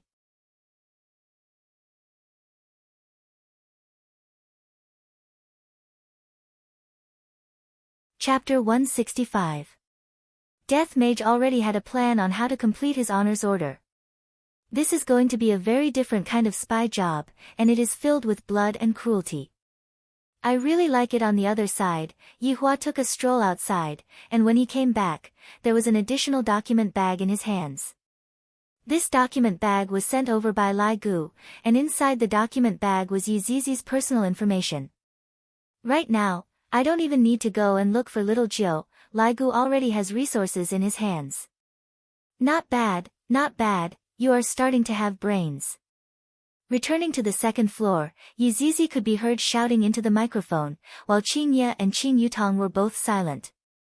Auntie, you're such a noob. Little Ali's childish voice sounded from the headset. Yizizi was furious. Don't call me auntie. But you are Auntie Qing's little sister. If I don't call you auntie, what should I call you? Yizizi received 10,000 damage. Have you ever seen such a lowly auntie? Qingye and Qing Yutong smiled tenderly, but didn't say anything. When these two buffoons are placed together, they are simply capable of tearing apart the sky. Enduring the pain of being called auntie, Yizizi decided to defeat Ali with an overwhelming advantage in the game. Little Ali also seemed to know that compared to Yizizi, it was useless. Apart from these 4 people, the other 96 were suffering. Among them, more than 70 heads were split evenly between 2 people. There were also more than 20 who couldn't take it anymore and self-destructed. In the end, as soon as these 2 accounts appeared, all sorts of explosions would appear on the screen. This game couldn't be played anymore. When faced with two immortals, you could only kneel. I didn't expect that Yizizi would be so powerful. In the beginning, she was still very unfamiliar with the game, and after a few rounds, it was as if Yizizi was cheating. In a certain live stream room, there were countless bullet screens. Host, aren't you the Immortal Slayer King? Now that there are two celestial beings, streamer Celestial Bane, please. Also begging streamer Celestial Bane. Host, please give the world a clean PUBG. On the screen, the host clutched his stomach with a pained expression. I'm really not in the best condition today. I have a stomachache. I'll go offline first. After saying that, the stream went dark. Celestial Bane. Cook me when the time comes. That was a revolver monster, and now there was a crossbow monster. Should I consider switching professions? The live stream was in chaos. The host actually ran away. Everyone, stop scolding the host. Maybe the host is really not feeling well. I'd be a fool to believe him. Two deities destroyed the balance of the game, and this streamer actually pretended to have a stomachache. Why don't you just say that you're on your period? I heard that my goddess, Yutong, is going to start a live stream and play PUBG. I'm going to watch my goddess. What's there to watch?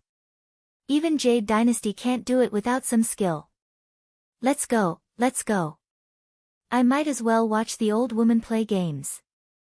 Unsubscribe, unsubscribe. Sorry for disturbing you. Looking at the bullet screen in the live stream room, the streamer felt very hurt. You all are asking too much. Do you think that Jade Dynasty is that easy? I'm done for. However, right now, little Ali and Yizizi were killing each other in the game. Whoever didn't get a headshot would lose. In the end, it was all headshots.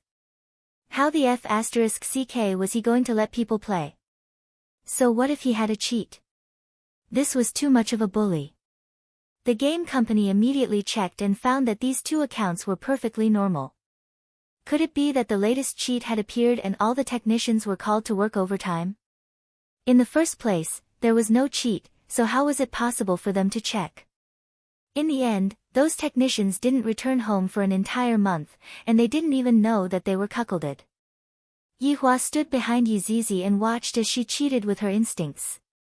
However, he didn't expect that Ali would actually be able to fight to a draw with Yizizi. This little Ali is rather mysterious. Northwest Desert, this place was completely uninhabited. If an ordinary person were to walk on this desert, they would die within a few days and become the food of vultures. Under the moonlight, two people walked onto this desert. They wore cloaks and walked forward while bending their bodies. After a long time, the two people stopped their footsteps.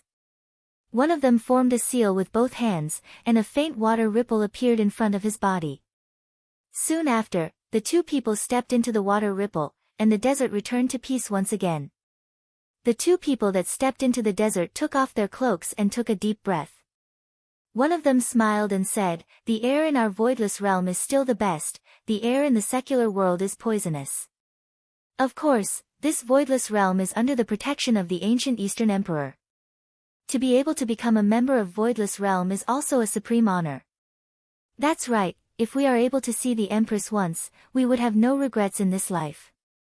Soon after, the two people looked towards the tallest existence within the mountains, and their gazes were filled with endless worship and reverence.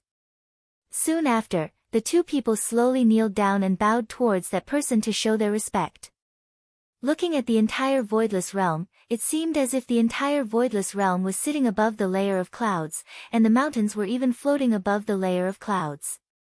All of the buildings were located at the edge of the mountains, and on top of every mountain, there was a majestic palace, which symbolized the authority of the voidless realm. However, on the highest mountain peak, there was a majestic palace. The entire palace was engraved with majestic divine dragons, and each of the 8 dragons coiled around a white jade stone pillar. The 8 dragons had glaring eyes and sharp claws, scales and beards on their bodies, and the dragons had the power to uproot the mountains and rivers. In the sky above the palace, there was actually a waterfall, and the sound of the waterfall was high and low, just like the melody of a zither. Green trees intertwined with each other, and the chirping of cicadas and drums could be heard. It was as if one was at this place, quietly listening to the clear melody of a flowing spring and the green breeze of an ancient pagoda tree.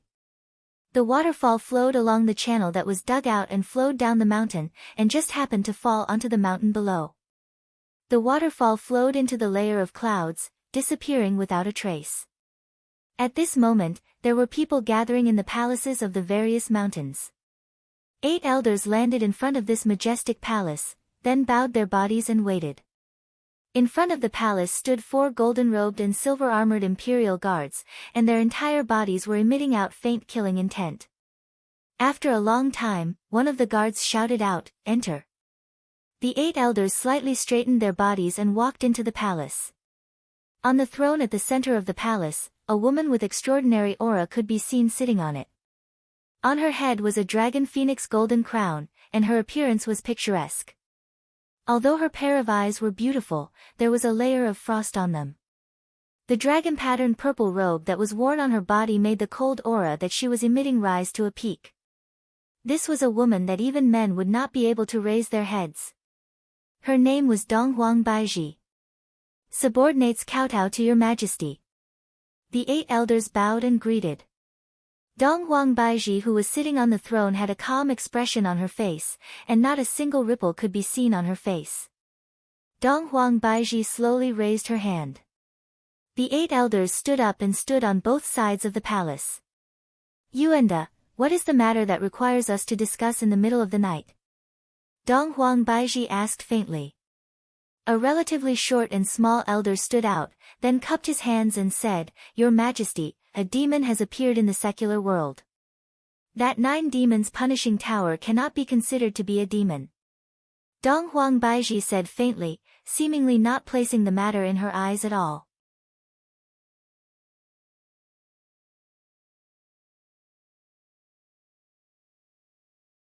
Chapter 166.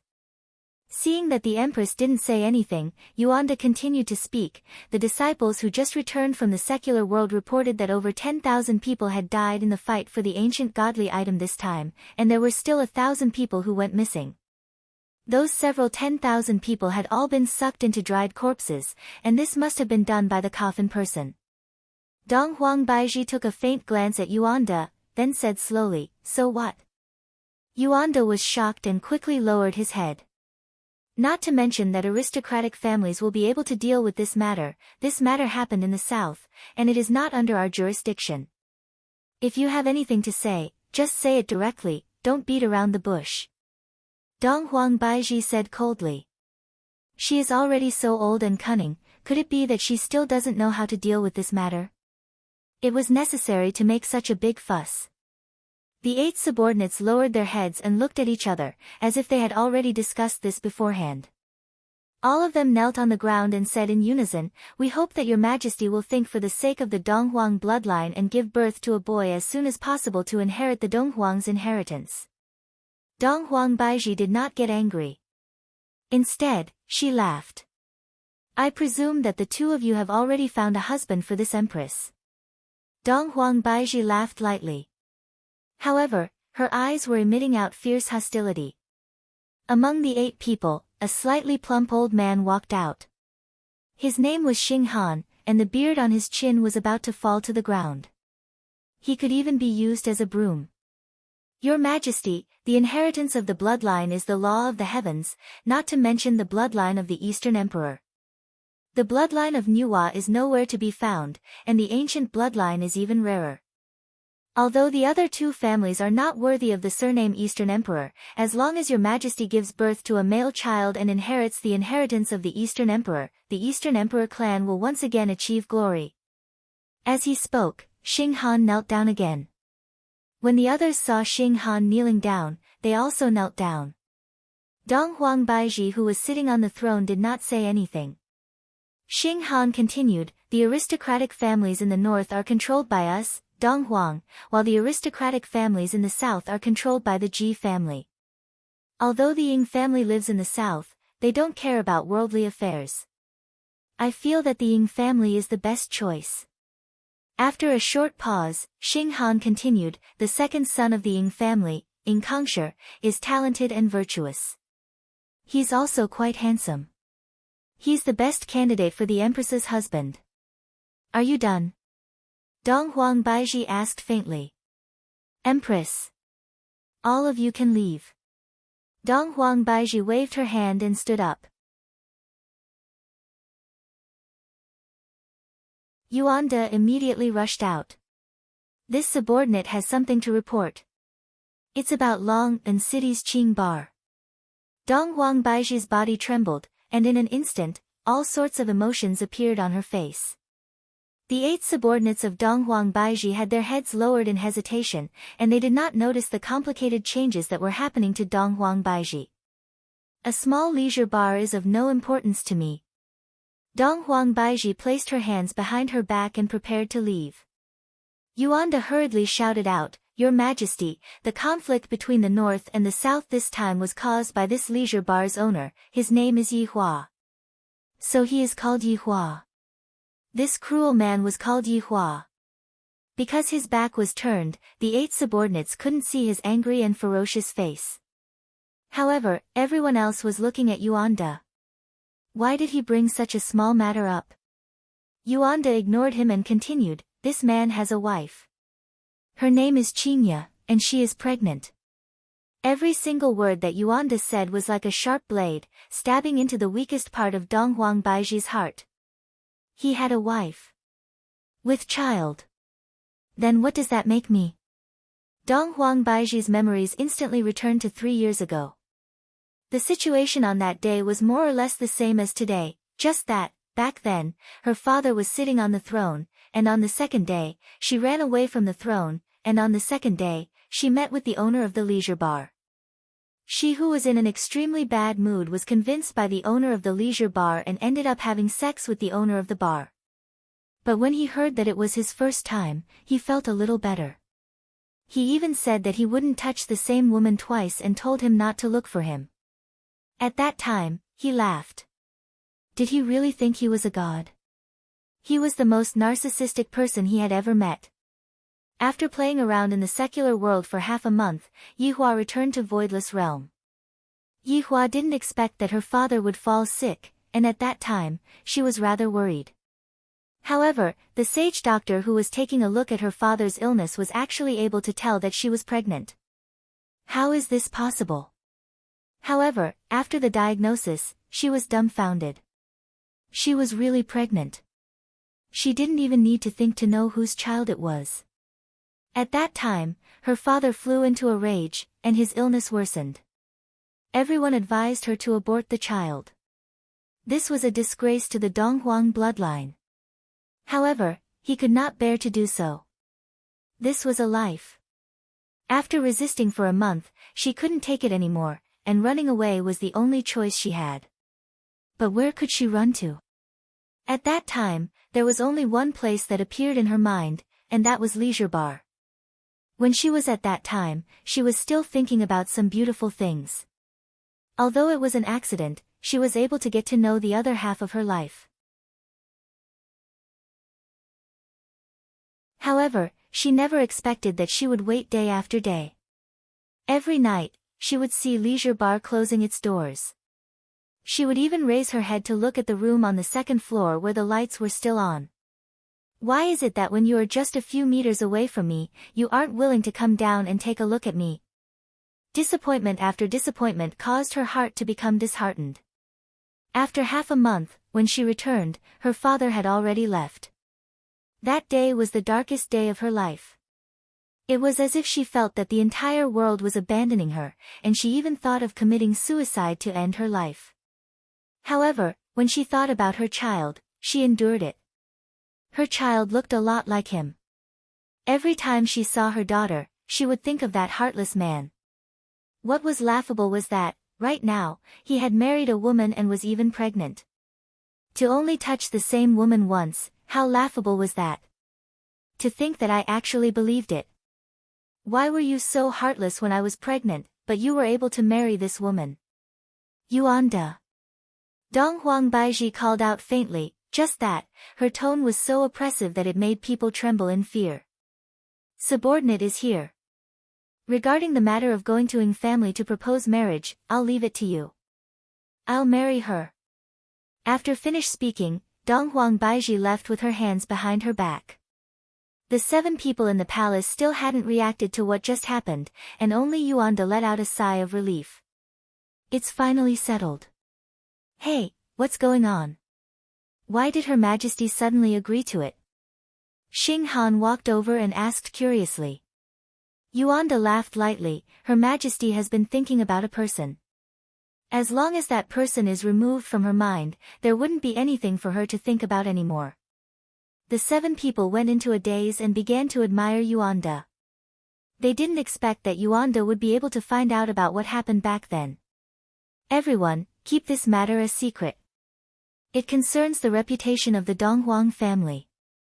Yuanda said with a smile, then left the palace with everyone else. Donghuang Baiji didn't return to her room. She sat in the garden and stared blankly at the stars in the sky. Her pair of delicate hands were clenched so tightly that her nails had pierced into her palms, causing her palms to be devoid of blood. After a long while, Donghuang Baiji walked towards her daughter's room. Before she even got close to her daughter's room, she could hear the sound of someone tapping on a keyboard. Donghuang Baiji's expression immediately became cold as she fiercely pushed open the door and entered the room. Donghuang Li, who was currently playing a game, was startled. She hurriedly turned off her computer, then lowered her head and stood obediently at the side. Kneel down. Donghuang Li took down her keyboard, then with a plop sound, knelt down onto the keyboard. I feel that my mother is acting rather abnormally today. I have to be a bit more careful. Donghuang Baiji walked towards the front of the computer and stretched out her palm. Noiselessly, the monitor and the computer turned into dust and floated out of the window. Donghuang Li looked at the screen stupidly. This is the only thing that I have that can come into contact with the outside world, and my mother destroyed it.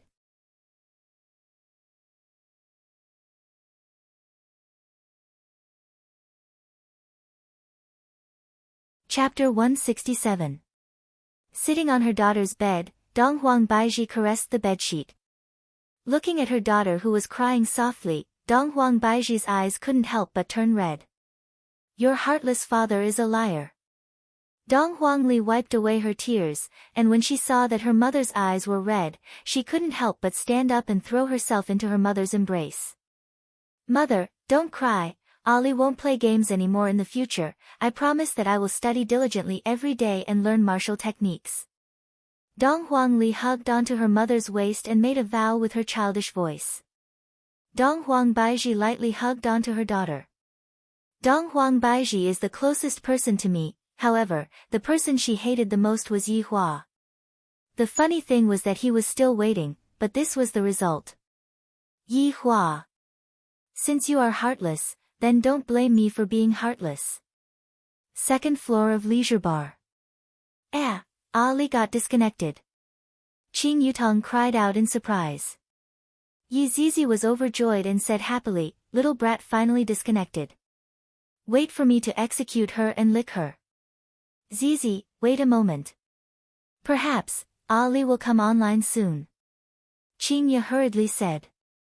Qing Yutong rubbed onto her chin and speculated, I feel that Ali's mother has appeared, and Ali might be kneeling on the keyboard right now. Her mother is really something. How could she bear to let a child kneel on the keyboard? Qing Yi sighed. If it was her own child, she would definitely not bear to let her child kneel on the keyboard. Yi Hua stood up and said faintly, Qing Yi, it is getting late, time to sleep. Oh. Qing Yi dragged out her last syllable and unwillingly followed behind Yi Hua. After the two of them left, Qing Yutong and Yi Zizi looked at each other. Qing Yutong's eyebrows twitched. Yi Zizi understood immediately. The two of them immediately changed their clothes. Yi Zizi loved cosplay. She had bought quite a lot of cosplay online this afternoon. There were dark, girly, sweet, and all kinds of cosplay styles. Delivery within the same city was really fast. Yihua returned to the bedroom and said to Qingye, change the quilt and bed sheet. Why? Isn't it clean? Qingye asked curiously. I don't like people who have slept with other people before. Yihua snorted and sat at the side. Qingye was confused. What do you mean by someone else slept on this bed before? Other than us, is there someone else that slept on this bed before? Suddenly, Qingye seemed to have thought of something. Isn't it just a doll? I'm really impressed. Hurry up. Alright, I'll change.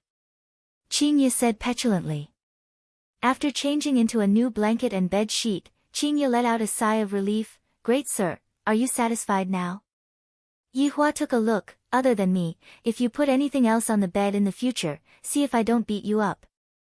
Bzz, bzz, bzz, I'm going to take a bath. After saying that, Qingye walked into the bathroom while humming a tune. Yihua twisted his neck, then changed into his pajamas and lied on the bed. For me, the Supreme Overlord, to let you hug me to sleep, just how great of a fortune are you? Not long after, Qingye walked out of the bathroom. Seems like she had a nice bath. Seeing that Yihua was already lying on the bed, she asked, aren't you going to take a bath? I washed them when I came back. Quickly go and take another shower. Qingye pulled onto Yihua's hand and pulled Yihua up. Yihua wrinkled his brows. Are you sick?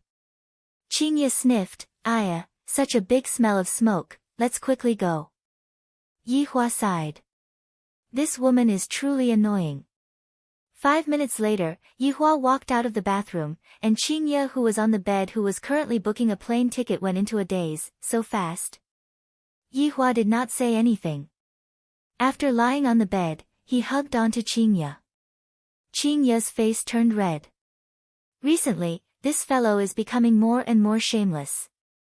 In the past, I wished that I could stay far away from him, but now, I wish that I could stick onto him 24 hours a day. However, lying in Yihua's embrace felt really comfortable and gave me a sense of security. It was as if even if the sky were to collapse, Yihua would be there to hold it up, and furthermore, it was the kind that would be extremely easy.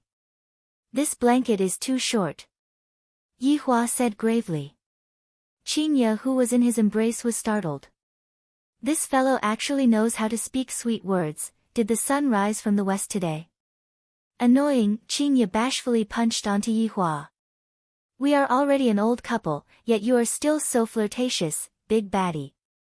Yihua did not know what this woman was doing and continued, this blanket is too short.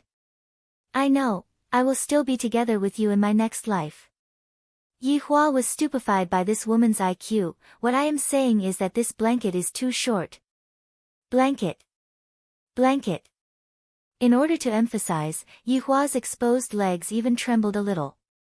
Qingye seemed as if she had eaten a fly, and the corner of her mouth twitched slightly. I thought that Yihua was saying that this lifetime is too short, but I didn't expect that he was talking about a blanket. Yihua slowly lifted up Qingye's blushing face and said faintly, you are very greedy, to actually want my next life. Go and die, who wants your next life? Qingye directly buried herself in Yihua's arms. This is too embarrassing. Yihua laughed lightly and held onto his head of hair. The days are gradually not that boring anymore. Not knowing how much time had passed, Qingye suddenly asked, are you asleep? N? Yihua responded. I am so excited that I can't sleep. Upon thinking that they were going to take wedding photos soon, Qingye started fantasizing about what would look good on her, what would look good on Yihua. Yihua hugged onto Qingye's shoulders and said faintly, you will naturally be able to sleep when your heart is calm. Yihua, let me count the sheep. Childish.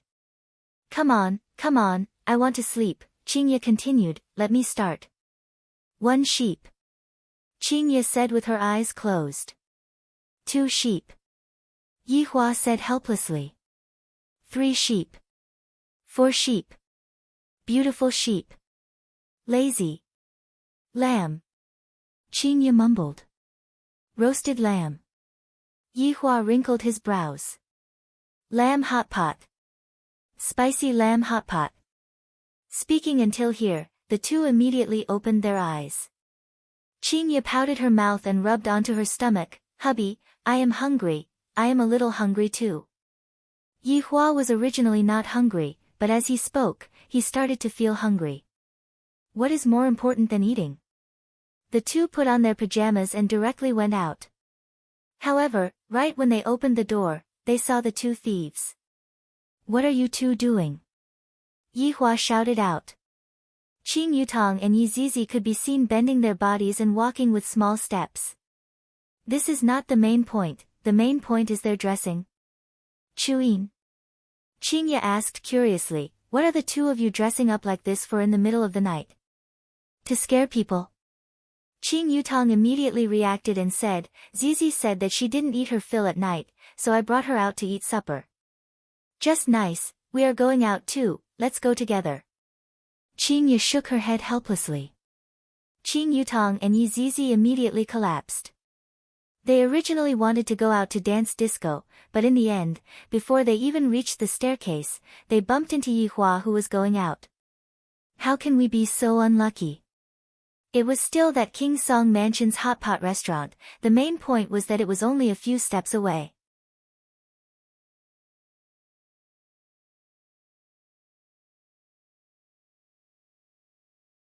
Chapter 168. Even though it was late at night, at least half of the customers in the King Song Residence's hot pot restaurant were still seated. From the looks of it, most of them were unable to sleep and were here to eat supper. There were even a few who came out in their pajamas. The moment the four of them entered through the door, they attracted the attention of everyone. With this kind of combination, it was impossible for them to not attract the attention of everyone. Especially for Qing Yutong and Yi Zizi, they were definitely too elitist. That small skirt coupled with black stockings, it was simply enough to make people spurt out blood. There was no need to talk about Qing Yutong, her pair of slender legs were enough to make people unable to take their eyes off her, but Yi Zizi was even more lethal, she was a little lowly. Minimum of 3 years, no upper limit. The few of them headed upstairs to the private room.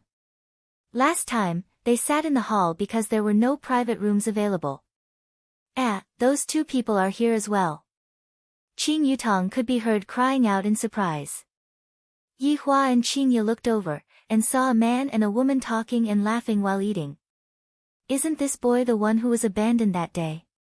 And didn't that girl run away with the rich second generation? It had only been a few days and they were already chatting and laughing together. The fire of gossip ignited within Qing Yutong's heart, just that, she was stopped by Qingya. Why are you so concerned about other people's matters? Yi Zizi had a curious look on her face. However, when Yihua and the others were eating hot pot, Jiu Yi was currently at his own winery receiving a guest. No, it was another owner. At this moment, Lord Jiu was lying on the ground, and a black vortex appeared in front of him. Master, this lowly one has received news that Emperor Tsang is dead. But the cause of death is unknown. Lord Jiu said while trembling with fear. Although a powerful master had died, Lord Jiu, am lacking in other things, but I have a lot of masters. A deep voice came from the black vortex, so what if he's dead? I originally wanted him to kill a few more. Lord Jiu felt that it was not convenient for the owner of the black vortex to reveal himself. He was definitely a powerful person and wanted to use someone else to do his dirty work. Go to Sanya tomorrow. Someone will tell you what to do. Yes. After finished speaking, the black whirlpool disappeared. Jiu Yi slowly stood up and let out a breath. For me to be able to get to my current position, I have to rely on the help of these masters. Just that, why did Emperor Tsang die just like that? Originally, I still have a lot of things that I need him to do, what a pity. Lord Jiu took out his 8848 titanium phone, opened WeChat, found someone, and typed. Master, the black vortex wants me to go to Sanya tomorrow. After sending the message, Lord Jiu picked up a cigar, cut off one end, and leaned back comfortably on the sofa, waiting for the reply. Ding dong. Lord Jill immediately checked the replies. Observe the situation and wait for my orders. Yes. Lord Jill laughed. Why were these big shots killing each other for no reason? Luckily, Lord Jill had a good brain. But what was going to happen to Sonia? He was really curious. In a park in Long An City, it was pitch black here. However, there were two shadows sitting on a bench, flickering with a faint light. One could even hear them if one walked closer. Bayubiubiu, they were the duo who had refunded their rent and came out to sleep in the park. They were probably the bitter duo. Death Mage and Sun Fang were holding onto their phones, and beside them was a power bank. Death Mage and Sun Fang were using all their strength to press on the screen, especially Sun Fang. It was as if she had a grudge against the screen. Suddenly, Death Mage's phone's battery was low. Death Mage picked up the battery pack and took a look at it. He immediately sent a WeChat message to Sun Fang. Looking at the WeChat message that Death Mage had sent over, Sun Fang sneered. You want to have a power bank? Go and die. You tricked me out and said you have a solution. Is this the solution? Sleep in the park. This scoundrel is just cheating me of my rent. Reply, return the money. Death Mage immediately typed a reply, if you don't give me the power bank, how am I going to fish? If I don't fish, how am I going to return the money to you? It seemed to be quite reasonable, but Sun Fang wouldn't fall for it. She protected the power bank within her bosom. Return the money, return my life, return my innocence. Death Mage replied, don't force me to make a move. Sun Fang wasn't afraid at all, come and try. Death Mage could be seen placing his precious phone and power bank at the side, then directly pressed Sun Fang down on the bench. This scene was a bit erotic. You damned skeleton, let go of me, scoundrel. My entire body is hard. Sun Fang pressed onto Death Mage's sternum with both of her hands and pushed with all her might. However, how could this little bit of strength be Death Mage's opponent? GGG. Imperial translation, are you giving or not? Although Sun Fang didn't know what Death Mage was saying, she seemed to be able to feel it, not giving, get lost. Death Mage could be seen grabbing towards the power bank, but his position seemed to be a bit off. The two seemed to have been paused. Death Mage felt that his hand was a bit soft, and he tried again. Sun Fang opened her beautiful eyes wide. My chest is actually being attacked by a skeleton. Shameless skeleton, I am going to kill you today.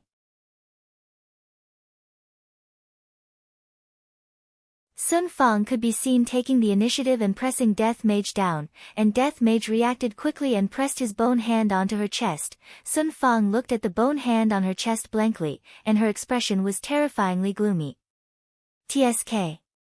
On a moonless night, to actually forcefully snatch a man, a demoness. Today, I, Do Fusher, will uphold justice on behalf of the heavens and save this innocent man. A young man who wore a yellow Daoist robe could be seen suddenly appearing. On his back was a peachwood sword, and on his hand was a talisman. Follow the law. Do Fusher threw out the yellow talisman, and it just so happened to be stuck onto Sun Fang's forehead. Right now, Sun Fang received 100,000 points of violence. Are you fucking blind? It just so happens that I don't have a place to vent my anger, consider yourself unlucky. Sun Fang tore off the talisman on her forehead, and Do Fusher turned pale with fright. Demoness. You still have some skills, watch how I am going to subdue you today. Subdue your sister. Sun Fang shot out explosively, and her body turned into a faint afterimage. Death Mage who sat up picked up Sun Fang's power bank and plugged it into his phone. Bayubiubiu, Do Fusher didn't expect that this malicious spirit would be so powerful. To actually not be afraid of any talismans, and to even be able to catch the peachwood sword with her bare hands. In any case, I have the ghost catching system, so how can I be beaten up by a malicious spirit? Plop. Big sister ghost, spare me. Sun Fang was currently in a berserk state, and everyone misunderstood that I had an affair with the skeleton. Even the Taoist priest thought that I was violating the skeleton. How can I not be angry? I'm going to fucking kill you. The resentment in Sun Fang's heart was indeed not light. If not, why would Dou Fusher treat Sun Fang as a ghost? Dou Fusher looked at Sun Fang, who was incomparably sinister. I'm finished. It wasn't easy for me to obtain the system, and in less than a year, I'm going to die before I even have the chance to show off. However, after waiting for a long time, there was still no pain coming. Could it be that this is death? Let go of me, I'm going to kill this Taoist priest who is full of nonsense. Death Mage could be seen holding onto Sun Fang's waist with one hand, while Sun Fang was baring her fangs and brandishing her claws at Dou Fusher. Dou Fusher slowly raised his head. At this moment, the moonlight just happened to shine onto Death Mage's face, and Dou Fusher's eyeballs were about to pop out.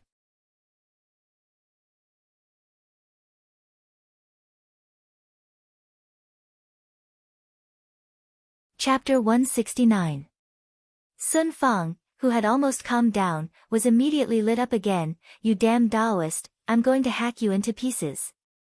Who's husband and wife with it? Are your dog eyes blind? Death Mage immediately typed a message with one hand, then showed it to Sun Fang. He seems to be quite rich, it won't be too late to kill him after we snatch his money. Sun Fang, who was so angry that her chest was heaving up and down, gradually calmed down and said in a sweet voice, "Let me go." Death Mage let go of Sun Fang's willowy waist. I didn't expect that a human's waist would feel so good to the touch. It is soft and very comfortable. It's no wonder that both his honor and master have women, this is probably what his honor likes, right? Hugging Sun Fang at night feels very comfortable. Looking at Sun Fang, who was not far away from Death Mage seemed to have understood why his honor wanted Sun Fang to fall madly in love with him. So this is a reward for me. I am truly stupid, only now did I understand his honor's painstaking efforts. I didn't expect that his honor would actually be so concerned about the private life of his subordinate. I am truly touched. Sun Fang walked up to Dou Fusher and shouted, "Hand over the money." Dou Fusher thought that he was going to die, but he didn't expect that the evil ghost couple only wanted money. "Sister Ghost, this is all I have." Dou Fusher took out his empty wallet. There was only about 20 yuan in it. He was even poorer than her. Sun Fang kicked him. It seemed like she was very angry. Don't think that I don't know. Who still carries cash these days? WeChat transfer. Sun Fang shouted. F***ck me. Now, evil ghosts are in sync with the times. They're even using WeChat to commit robbery. He had underestimated this vengeful ghost's cultivation. Bastard! Hurry up and come over here. Sun Fang shouted towards Death Mage. However, Dou Fusher, who was kneeling on the ground, was stunned. Are all ghosts so affectionate these days? Sister Gui, I'm just trying to make a living. There are fewer and fewer ghosts these days. They've all been captured by the big sections. I really don't have much money. Dou Fusher begged bitterly. Humph. So you're an orphan. Stop quibbling and transfer the money. Orphan. Dou Fusher's heart was bleeding. After adding him on WeChat, Sun Fang shouted, "Transfer 10,000 first." Now, even ghosts know that WeChat can only transfer 10,000 yuan a day. Death Mage happily accepted the 10,000 credits, then typed a few words, "Kill it." Sun Fang raised her hand. Big Sister Ghost, I can still transfer 10,000 tomorrow. Dou Fusher immediately shouted. Who cared if it was useful or not, staying alive was more important. Death Mage was overjoyed. However, Sun Fang didn't care so much. Only death could calm her heart. It was a money tree that could drop money every day. It would be a pity if it died. Death Mage hugged onto Sun Fang, who had gone berserk once again.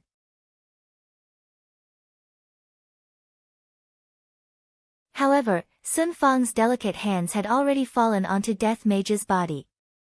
Dou Fusher looked at the cracked ground beside him, and his back turned cold. Big Brother Gui was the best, Sister Gui was too cruel. Let me go, I want to kill him. Dead ghost, quickly let go of me. Sun Fang struggled within Death Mage's embrace as she scratched and bit at Death Mage. Death Mage let out a breath. This woman is truly insane. Seems like I have no choice but to use my trump card. As long as I use my trump card, I can guarantee that she will immediately faint. That is, kiss of death. Death Mage gave out his second kiss in his life, and Sun Fang opened her beautiful eyes wide. Looking at the empty eye sockets in front of her, her eyes rolled and she fainted. Do Fusher slowly lowered his head. I am still a child, Big Brother Gui, are you very short of money? Do Fusher asked. Death Mage, who was hugging onto Sun Fang, typed on his phone, tell me. I just passed by a winery, and I heard that something big is going to happen in Sanya, and there is money to be made from it. Although Do Fusher didn't hear what Death Mage said, he roughly understood what Death Mage meant. Is there really such a thing? Death Mage typed and asked.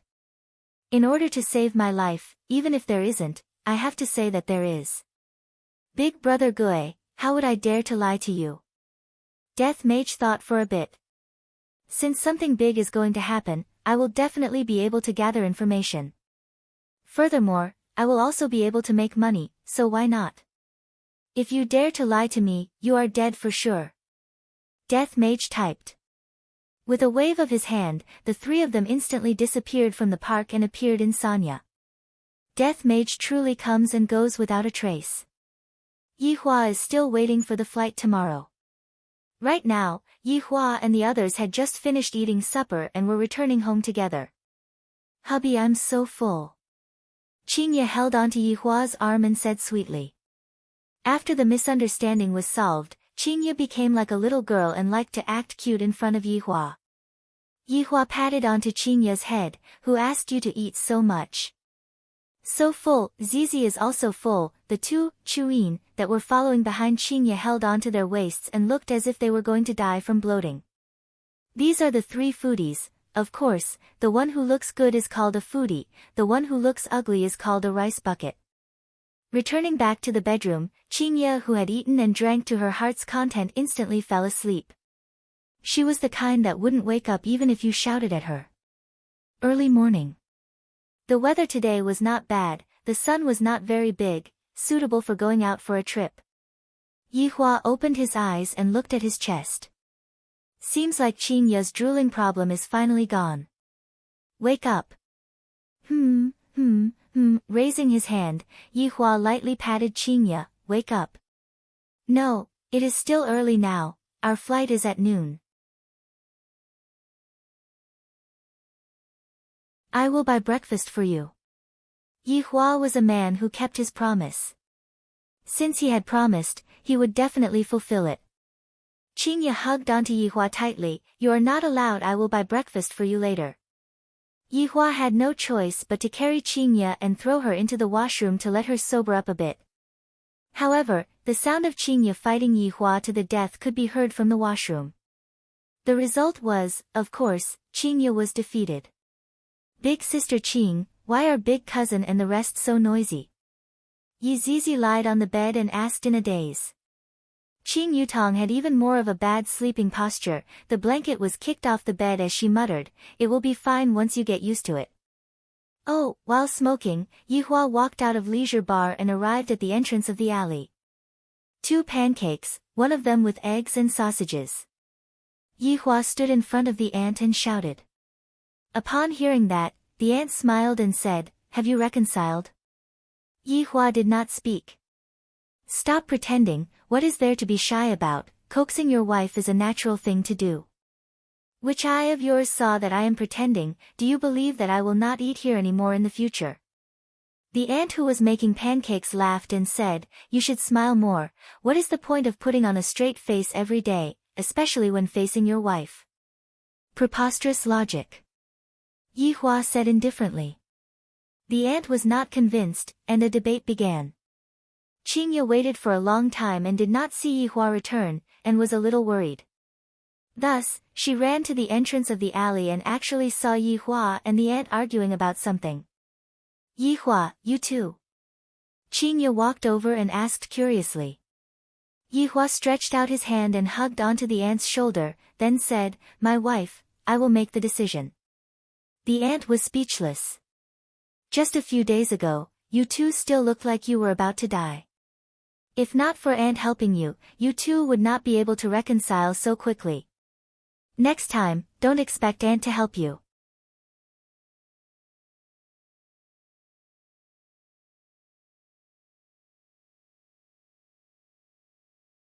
Chapter 170. While eating the ant's crepe, Yihua snorted. If it wasn't for the fact that the crepe tastes good, I wouldn't have come here to buy it from you. Qingye didn't know whether to laugh or cry as she hit Yihua. What are you doing? That ant actually said that I'm afraid of my wife, just thinking about it makes me angry. While biting on the crepe that the ant made, Yihua scolded the ant. In actuality, every time Yihua went to buy breakfast, the auntie would always sincerely tell Yihua about it. In the beginning, Yihua had the intention to kill Yihua, but at that time, Yihua endured it. After a few years had passed, Yihua had actually gotten used to it.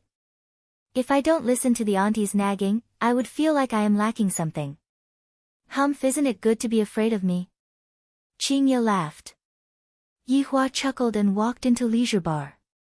Stop right there, what do you mean by, hee? Qingye stomped her feet, then took a bite of the Chinese jianbing. So fragrant. After returning to the second floor, everyone began to clean up their clothes. Yihua looked at the three women. Are they preparing to move or what? Especially Qing Yutong and Yizizi, these two big chests. The box was almost as tall as Yizizi. Qingye dragged her luggage out and looked at her sister and Zizi. Why did you two bring so many things? Qing Yutong and Yizizi looked at Qingye's suitcase, then looked at their own suitcase. Cousin-in-law, your suitcase is even bigger than Zizi's. Qingye rolled her eyes at Yihua, who was leaning against the door. Your big cousin's clothes are also stuffed inside.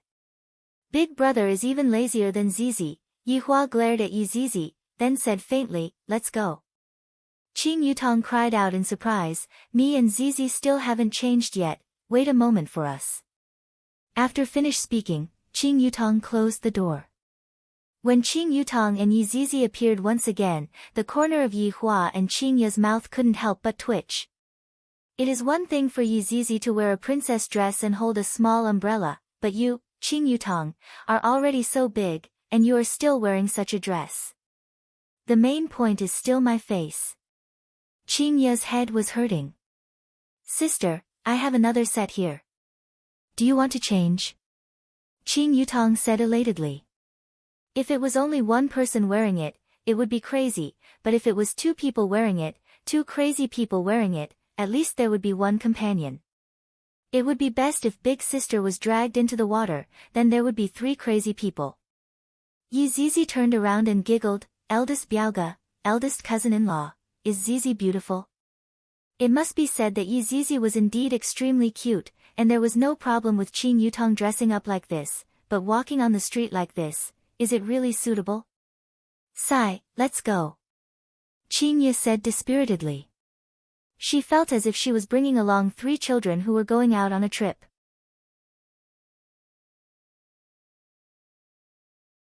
Arriving at the airport, Qing Yutong and Yizizi instantly became the focus of attention.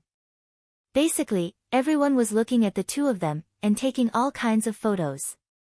Especially Yizizi, uncles love her the most. 9 out of 10 Lolas are rich, and there's still one. Qing Yutong and Yizizi were very magnanimous, and they put on various kinds of poses. An airport was forcefully turned into a cosplay exhibition, and if it wasn't for Qingye dragging the two of them away, the two of them would definitely play for an entire day. Qingye finally knew why Yihua said that on that day.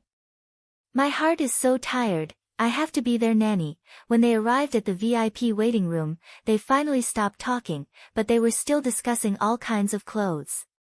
Now you know that you have a headache. Yihua sat on the sofa and said faintly while looking at a magazine. Qingye let out a breath, I should have listened to Yihua back then, so tired, it's all master's fault. I am just a servant. Suddenly, an arrogant middle-aged man walked in from the door, but when he saw Yi Hua and the others, he immediately shrunk his head and slightly turned around. "Xiao Jiu," Qing Yutong shouted out. Jiu Ye's heart sunk. Why is it them again? Nothing good will come out of being together with them. However, I have already been discovered, if I were to leave just like this, sigh. "Boss, lady boss." Jiu Yi smiled and walked forward. Yi Hua raised his head and took a look, then lowered his head and looked at the magazine again. He felt that some of the clothes in the magazine were very suitable for Qingye. "Xiao Jiu, where are you going?"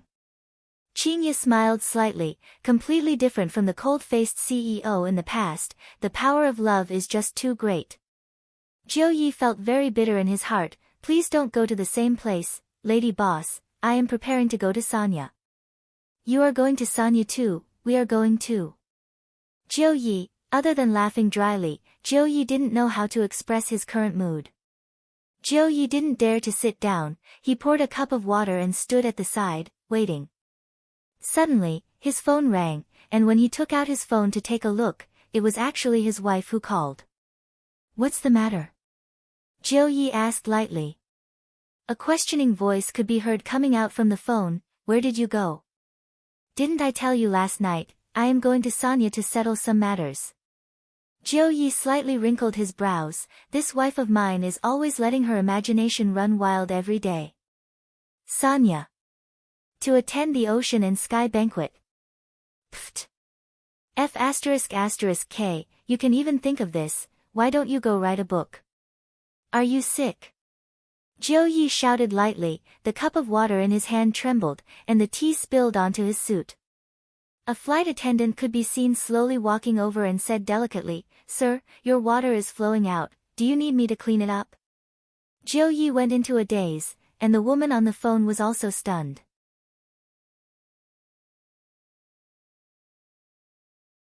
Soon after, Jiu Yi exploded in anger. "Gong Wei, you still dare to talk about going to Sanya?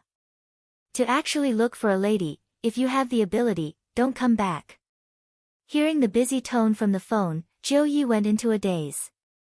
However, the flight attendant also heard the voice from the phone.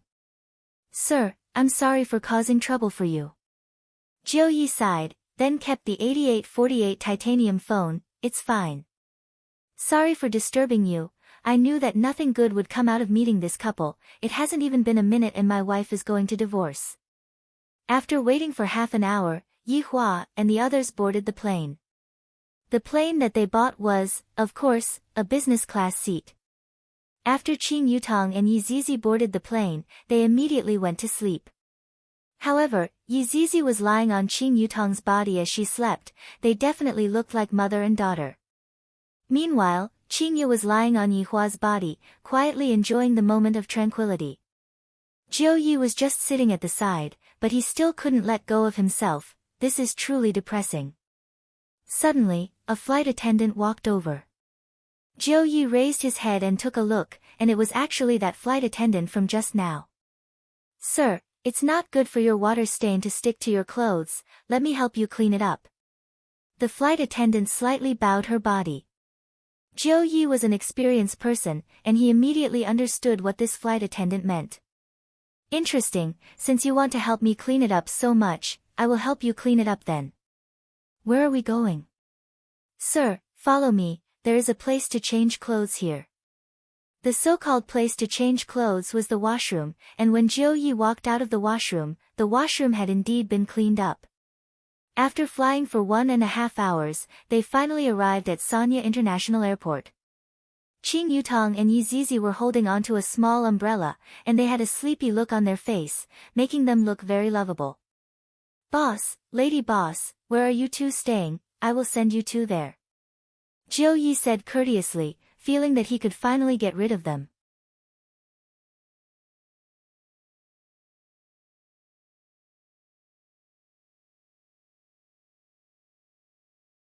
Chapter 171. That's too much trouble for you. Qingye also appeared to be very polite. "It's no trouble at all." "Then let's go to the Three Seasons Hotel." "Lord Jiu, why?" Why are we even staying in the same hotel? Why does the heavens have to target me, Jiu Yi? I really want to stay in another hotel, but master has already instructed me to stay in this hotel and wait for orders. Big cousin, Zizi can't walk anymore. Hug me. Yi Zizi rubbed her hazy eyes and stretched out her arms. Yi Hua let out a sigh. This fellow is truly too lazy. Just as Yi Zizi was about to carry Yi Zizi, Qingye was faster than Yi Zizi. Yi Hua was speechless. Yi Zizi could be seen hugging onto Qingye's white neck, and immediately fell asleep. Yi Zizi was famous for being lazy. When she was bored, she would sleep, and it was the kind of sleep that lasted only seconds. The longest time she slept was several months. The Three Seasons Hotel was located by the sea. Its location was excellent, and it was a 5-star hotel with complete facilities. One could face the sea when they woke up in the morning. This feeling was very comfortable, but the price was not cheap. After arriving at the hotel, Yi Zizi was once again full of energy, and was chattering non-stop with Qing Yutong. Without thinking too much, these two were definitely discussing to do something bad. There were a lot of people going in and out of the Three Seasons Hotel, causing Qingye to be a bit puzzled. Although it is currently the tourist season, the number of people here is a bit too much, right? Yi Hua felt that these people weren't ordinary people, and he was rather curious in his heart. What are so many people gathering here for? Shouldn't they be discussing about going to the north to snatch the ancient godly item? After Jiu Yi arrived at the hotel, he hurriedly took his leave. Although I really want to hug onto this thigh, but I feel that this thigh is very dangerous, even more dangerous than those masters. The main thing is that Jiu Yi doesn't have any confidence in his heart. This boss doesn't play his cards according to common sense, and furthermore, I can't see through him. Fortunately, I booked a room yesterday. Qingye said with a light smile. Yi Zizi, who was at the side, was holding a small umbrella and licking her lips. There was so much delicious food in front of her. She almost couldn't hold it in anymore. Qing Yutong also held onto the small umbrella and acted cute. After poking Yi Zizi, Qing Yutong's eyebrows twitched. Yi Zizi immediately understood and raised his eyebrows. It seemed like the two of them didn't even need to talk to communicate anymore. They could only use their eyebrows.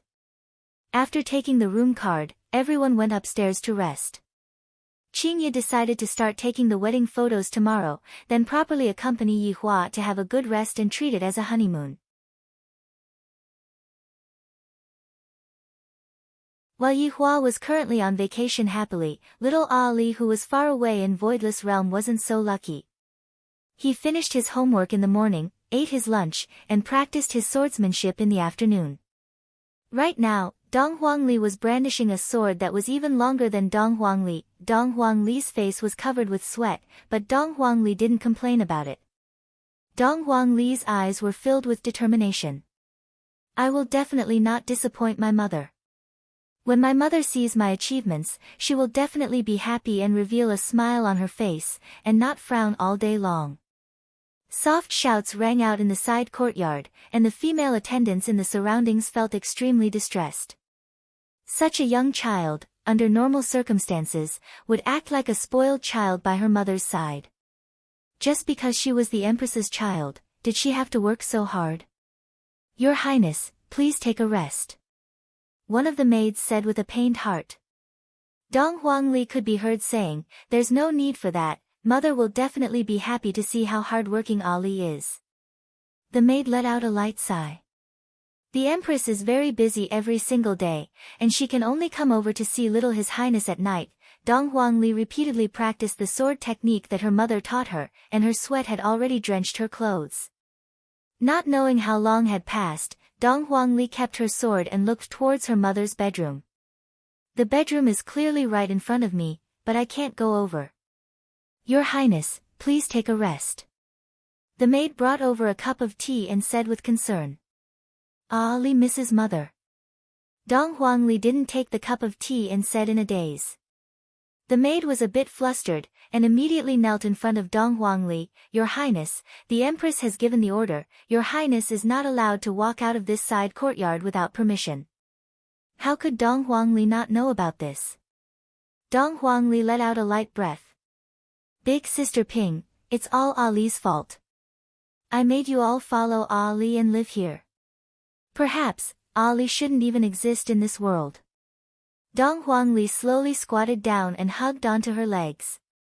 From the moment Dong Huangli was born until now, she had never left this side courtyard. Other than those 8 elders, no one knew that the Empress had a daughter. Even the maids that were serving the Empress were not allowed to step out of the side courtyard. Of course, there were also the Empress's imperial guards that were stationed at the entrance of the side courtyard. These maids had watched Dong Huangli grow up day by day. However, the more they watched Dong Huangli grow up, the more their hearts ached. The Empress is too heartless. However, Dong Huangbaiji had her own difficulties as well.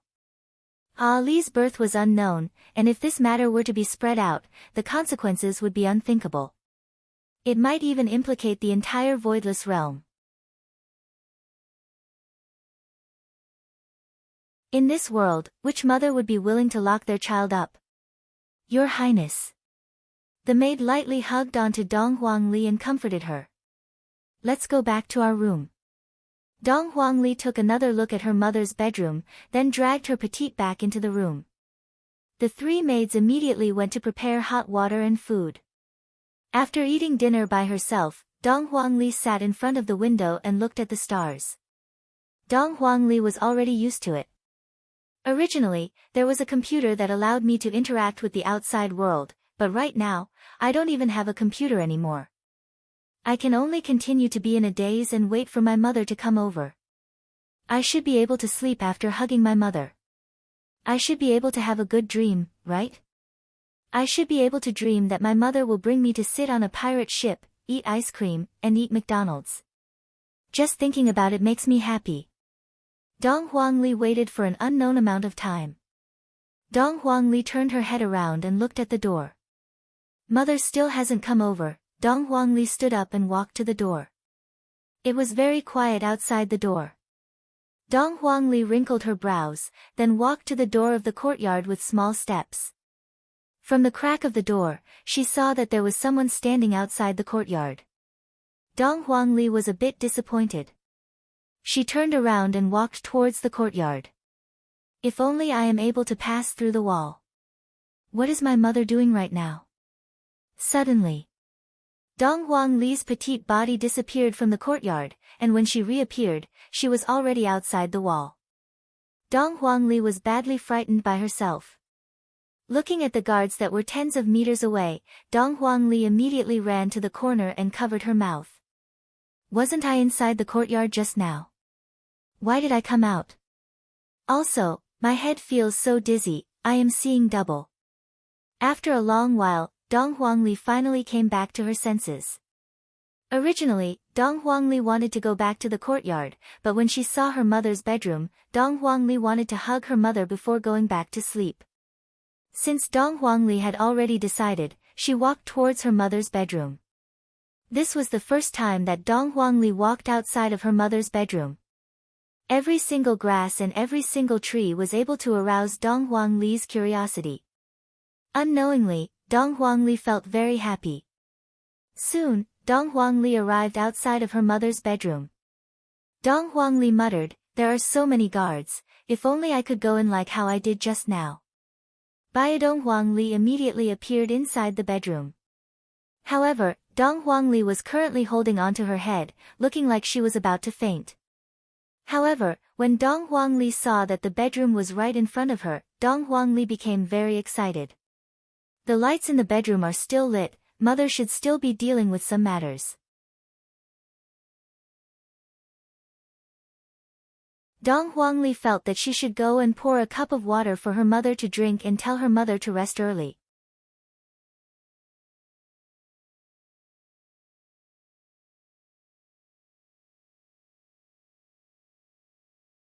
Chapter 172. Before even reaching the entrance of the palace, Dong Huangli could already hear the voices of people talking inside. Seems like my mother is still busy, I'll just wait here and not disturb my mother. Within the palace, Dong Huangbaiji was sitting on a purple gold chair while sipping on a cup of tea. Below her, there were two elders, Yuanda and Xinghan. Your Majesty, Ying family has already received our message and agreed to it without any hesitation.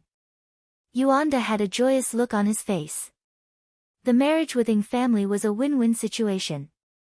If the Empress is able to give birth to a baby boy, there won't be three big powers anymore, there will only be one big power.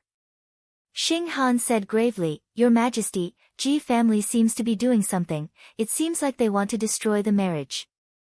Yuanda snorted coldly, Do you think that Ji family can contend against two big families? They are truly overestimating themselves. This marriage is related to the change of the entire situation, the aristocratic families and the big sects are getting restless. Xinghan was a bit worried. Although the marriage was good, a lot of people didn't want to see this kind of marriage, especially Ji family. Dong Huangbaiji placed her right hand on her chin and asked faintly, What is the reaction of the aristocratic families in the north? Yuanda paused for a moment, then said with a frown, The 5 aristocratic families have sent their reports, 3 congratulate, and 2 oppose. What is the reason for the opposition? Dong Huangbaiji asked calmly. Yuanda and Xinghan looked at each other, then Xinghan said gravely, Your Majesty is noble and holy, how can a mortal be worthy of the Empress? Dong Huangbaiji laughed lightly, but she didn't say anything. After a while, Dong Huangbaiji asked, What is the situation inside Ying family? Ying family's eldest young master seems to be a bit unhappy after receiving the news, and the second young master, Ying Kangshi, is holding a banquet in Sanya. Xinghan said with a smile. Dong Huangbaiji said calmly, He is happy. Of course, being able to marry the Empress is his good fortune. Furthermore, the betrothal gifts are still being prepared, and we will be able to set off tomorrow morning. Bang! A clear and melodious sound interrupted everyone's conversation.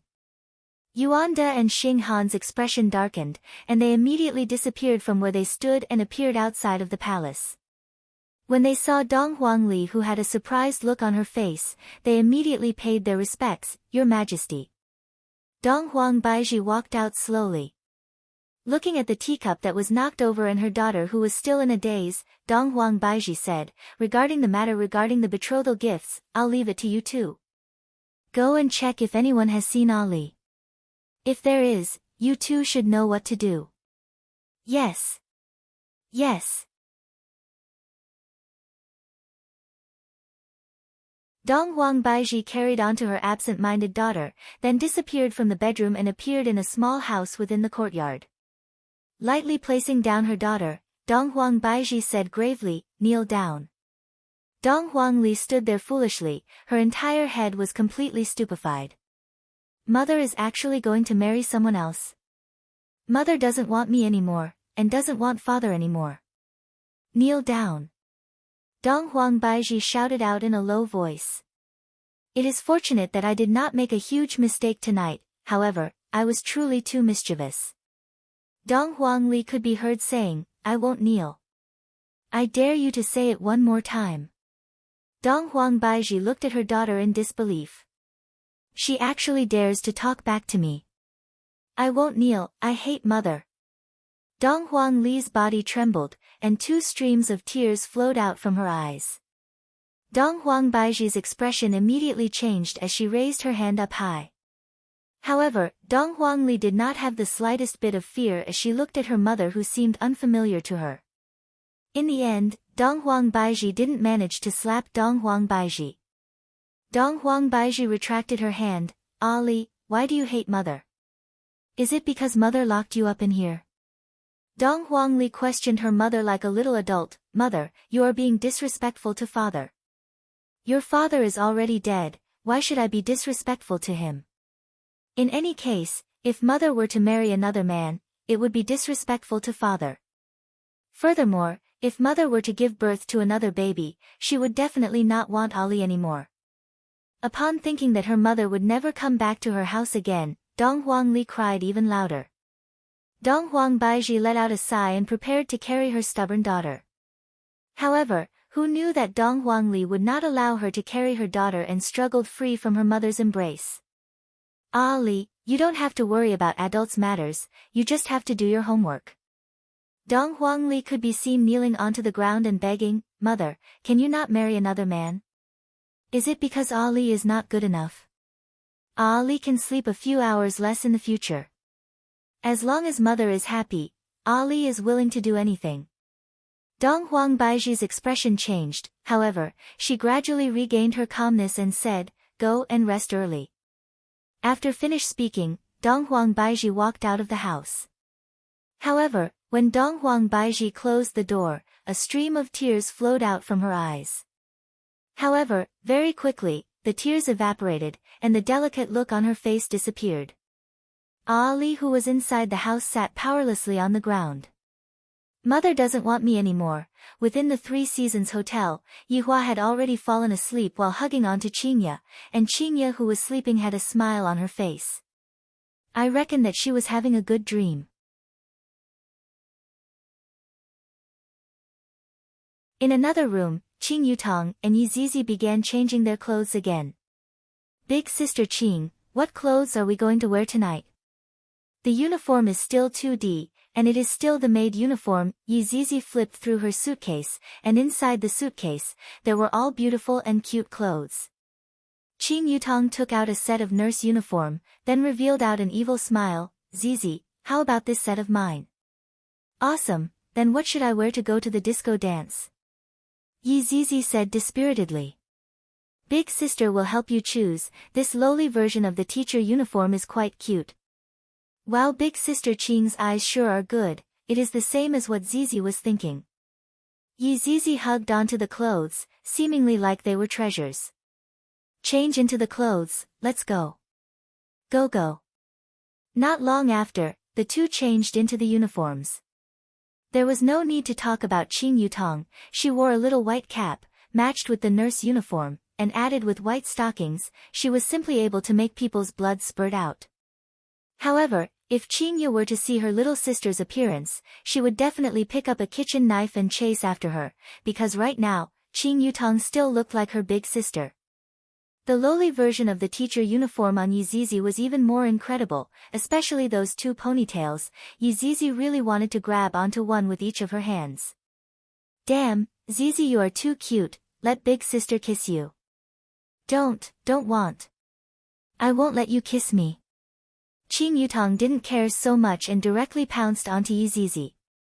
The scene was a bit erotic, fill in the blanks yourself. After playing around for a short while, the two walked towards the bar downstairs of the Three Seasons Hotel. When the passers-by saw the two's attire, they were undoubtedly dumbfounded. Dressing up like this in the middle of the night, aren't you afraid of losing contact? In another room of the hotel, Jiu Yi also received the orders of his two masters. Right now, Jiu Yi was very gloomy. My two masters actually told me to go and kill someone, and it is even the same person. Isn't this too much of a coincidence? If I knew that it would be like this, I would have called someone else. I am not an assassin. Looking at the photo on my phone, this man is quite handsome. It is a pity that he provoked someone that he shouldn't have provoked. Jiu Yi raised up the two bottles in his hands.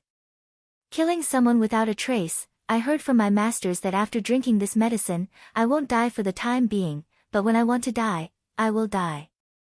These two masters are thinking the same thing. You're tuning into the Blissful Bookshelf YouTube channel.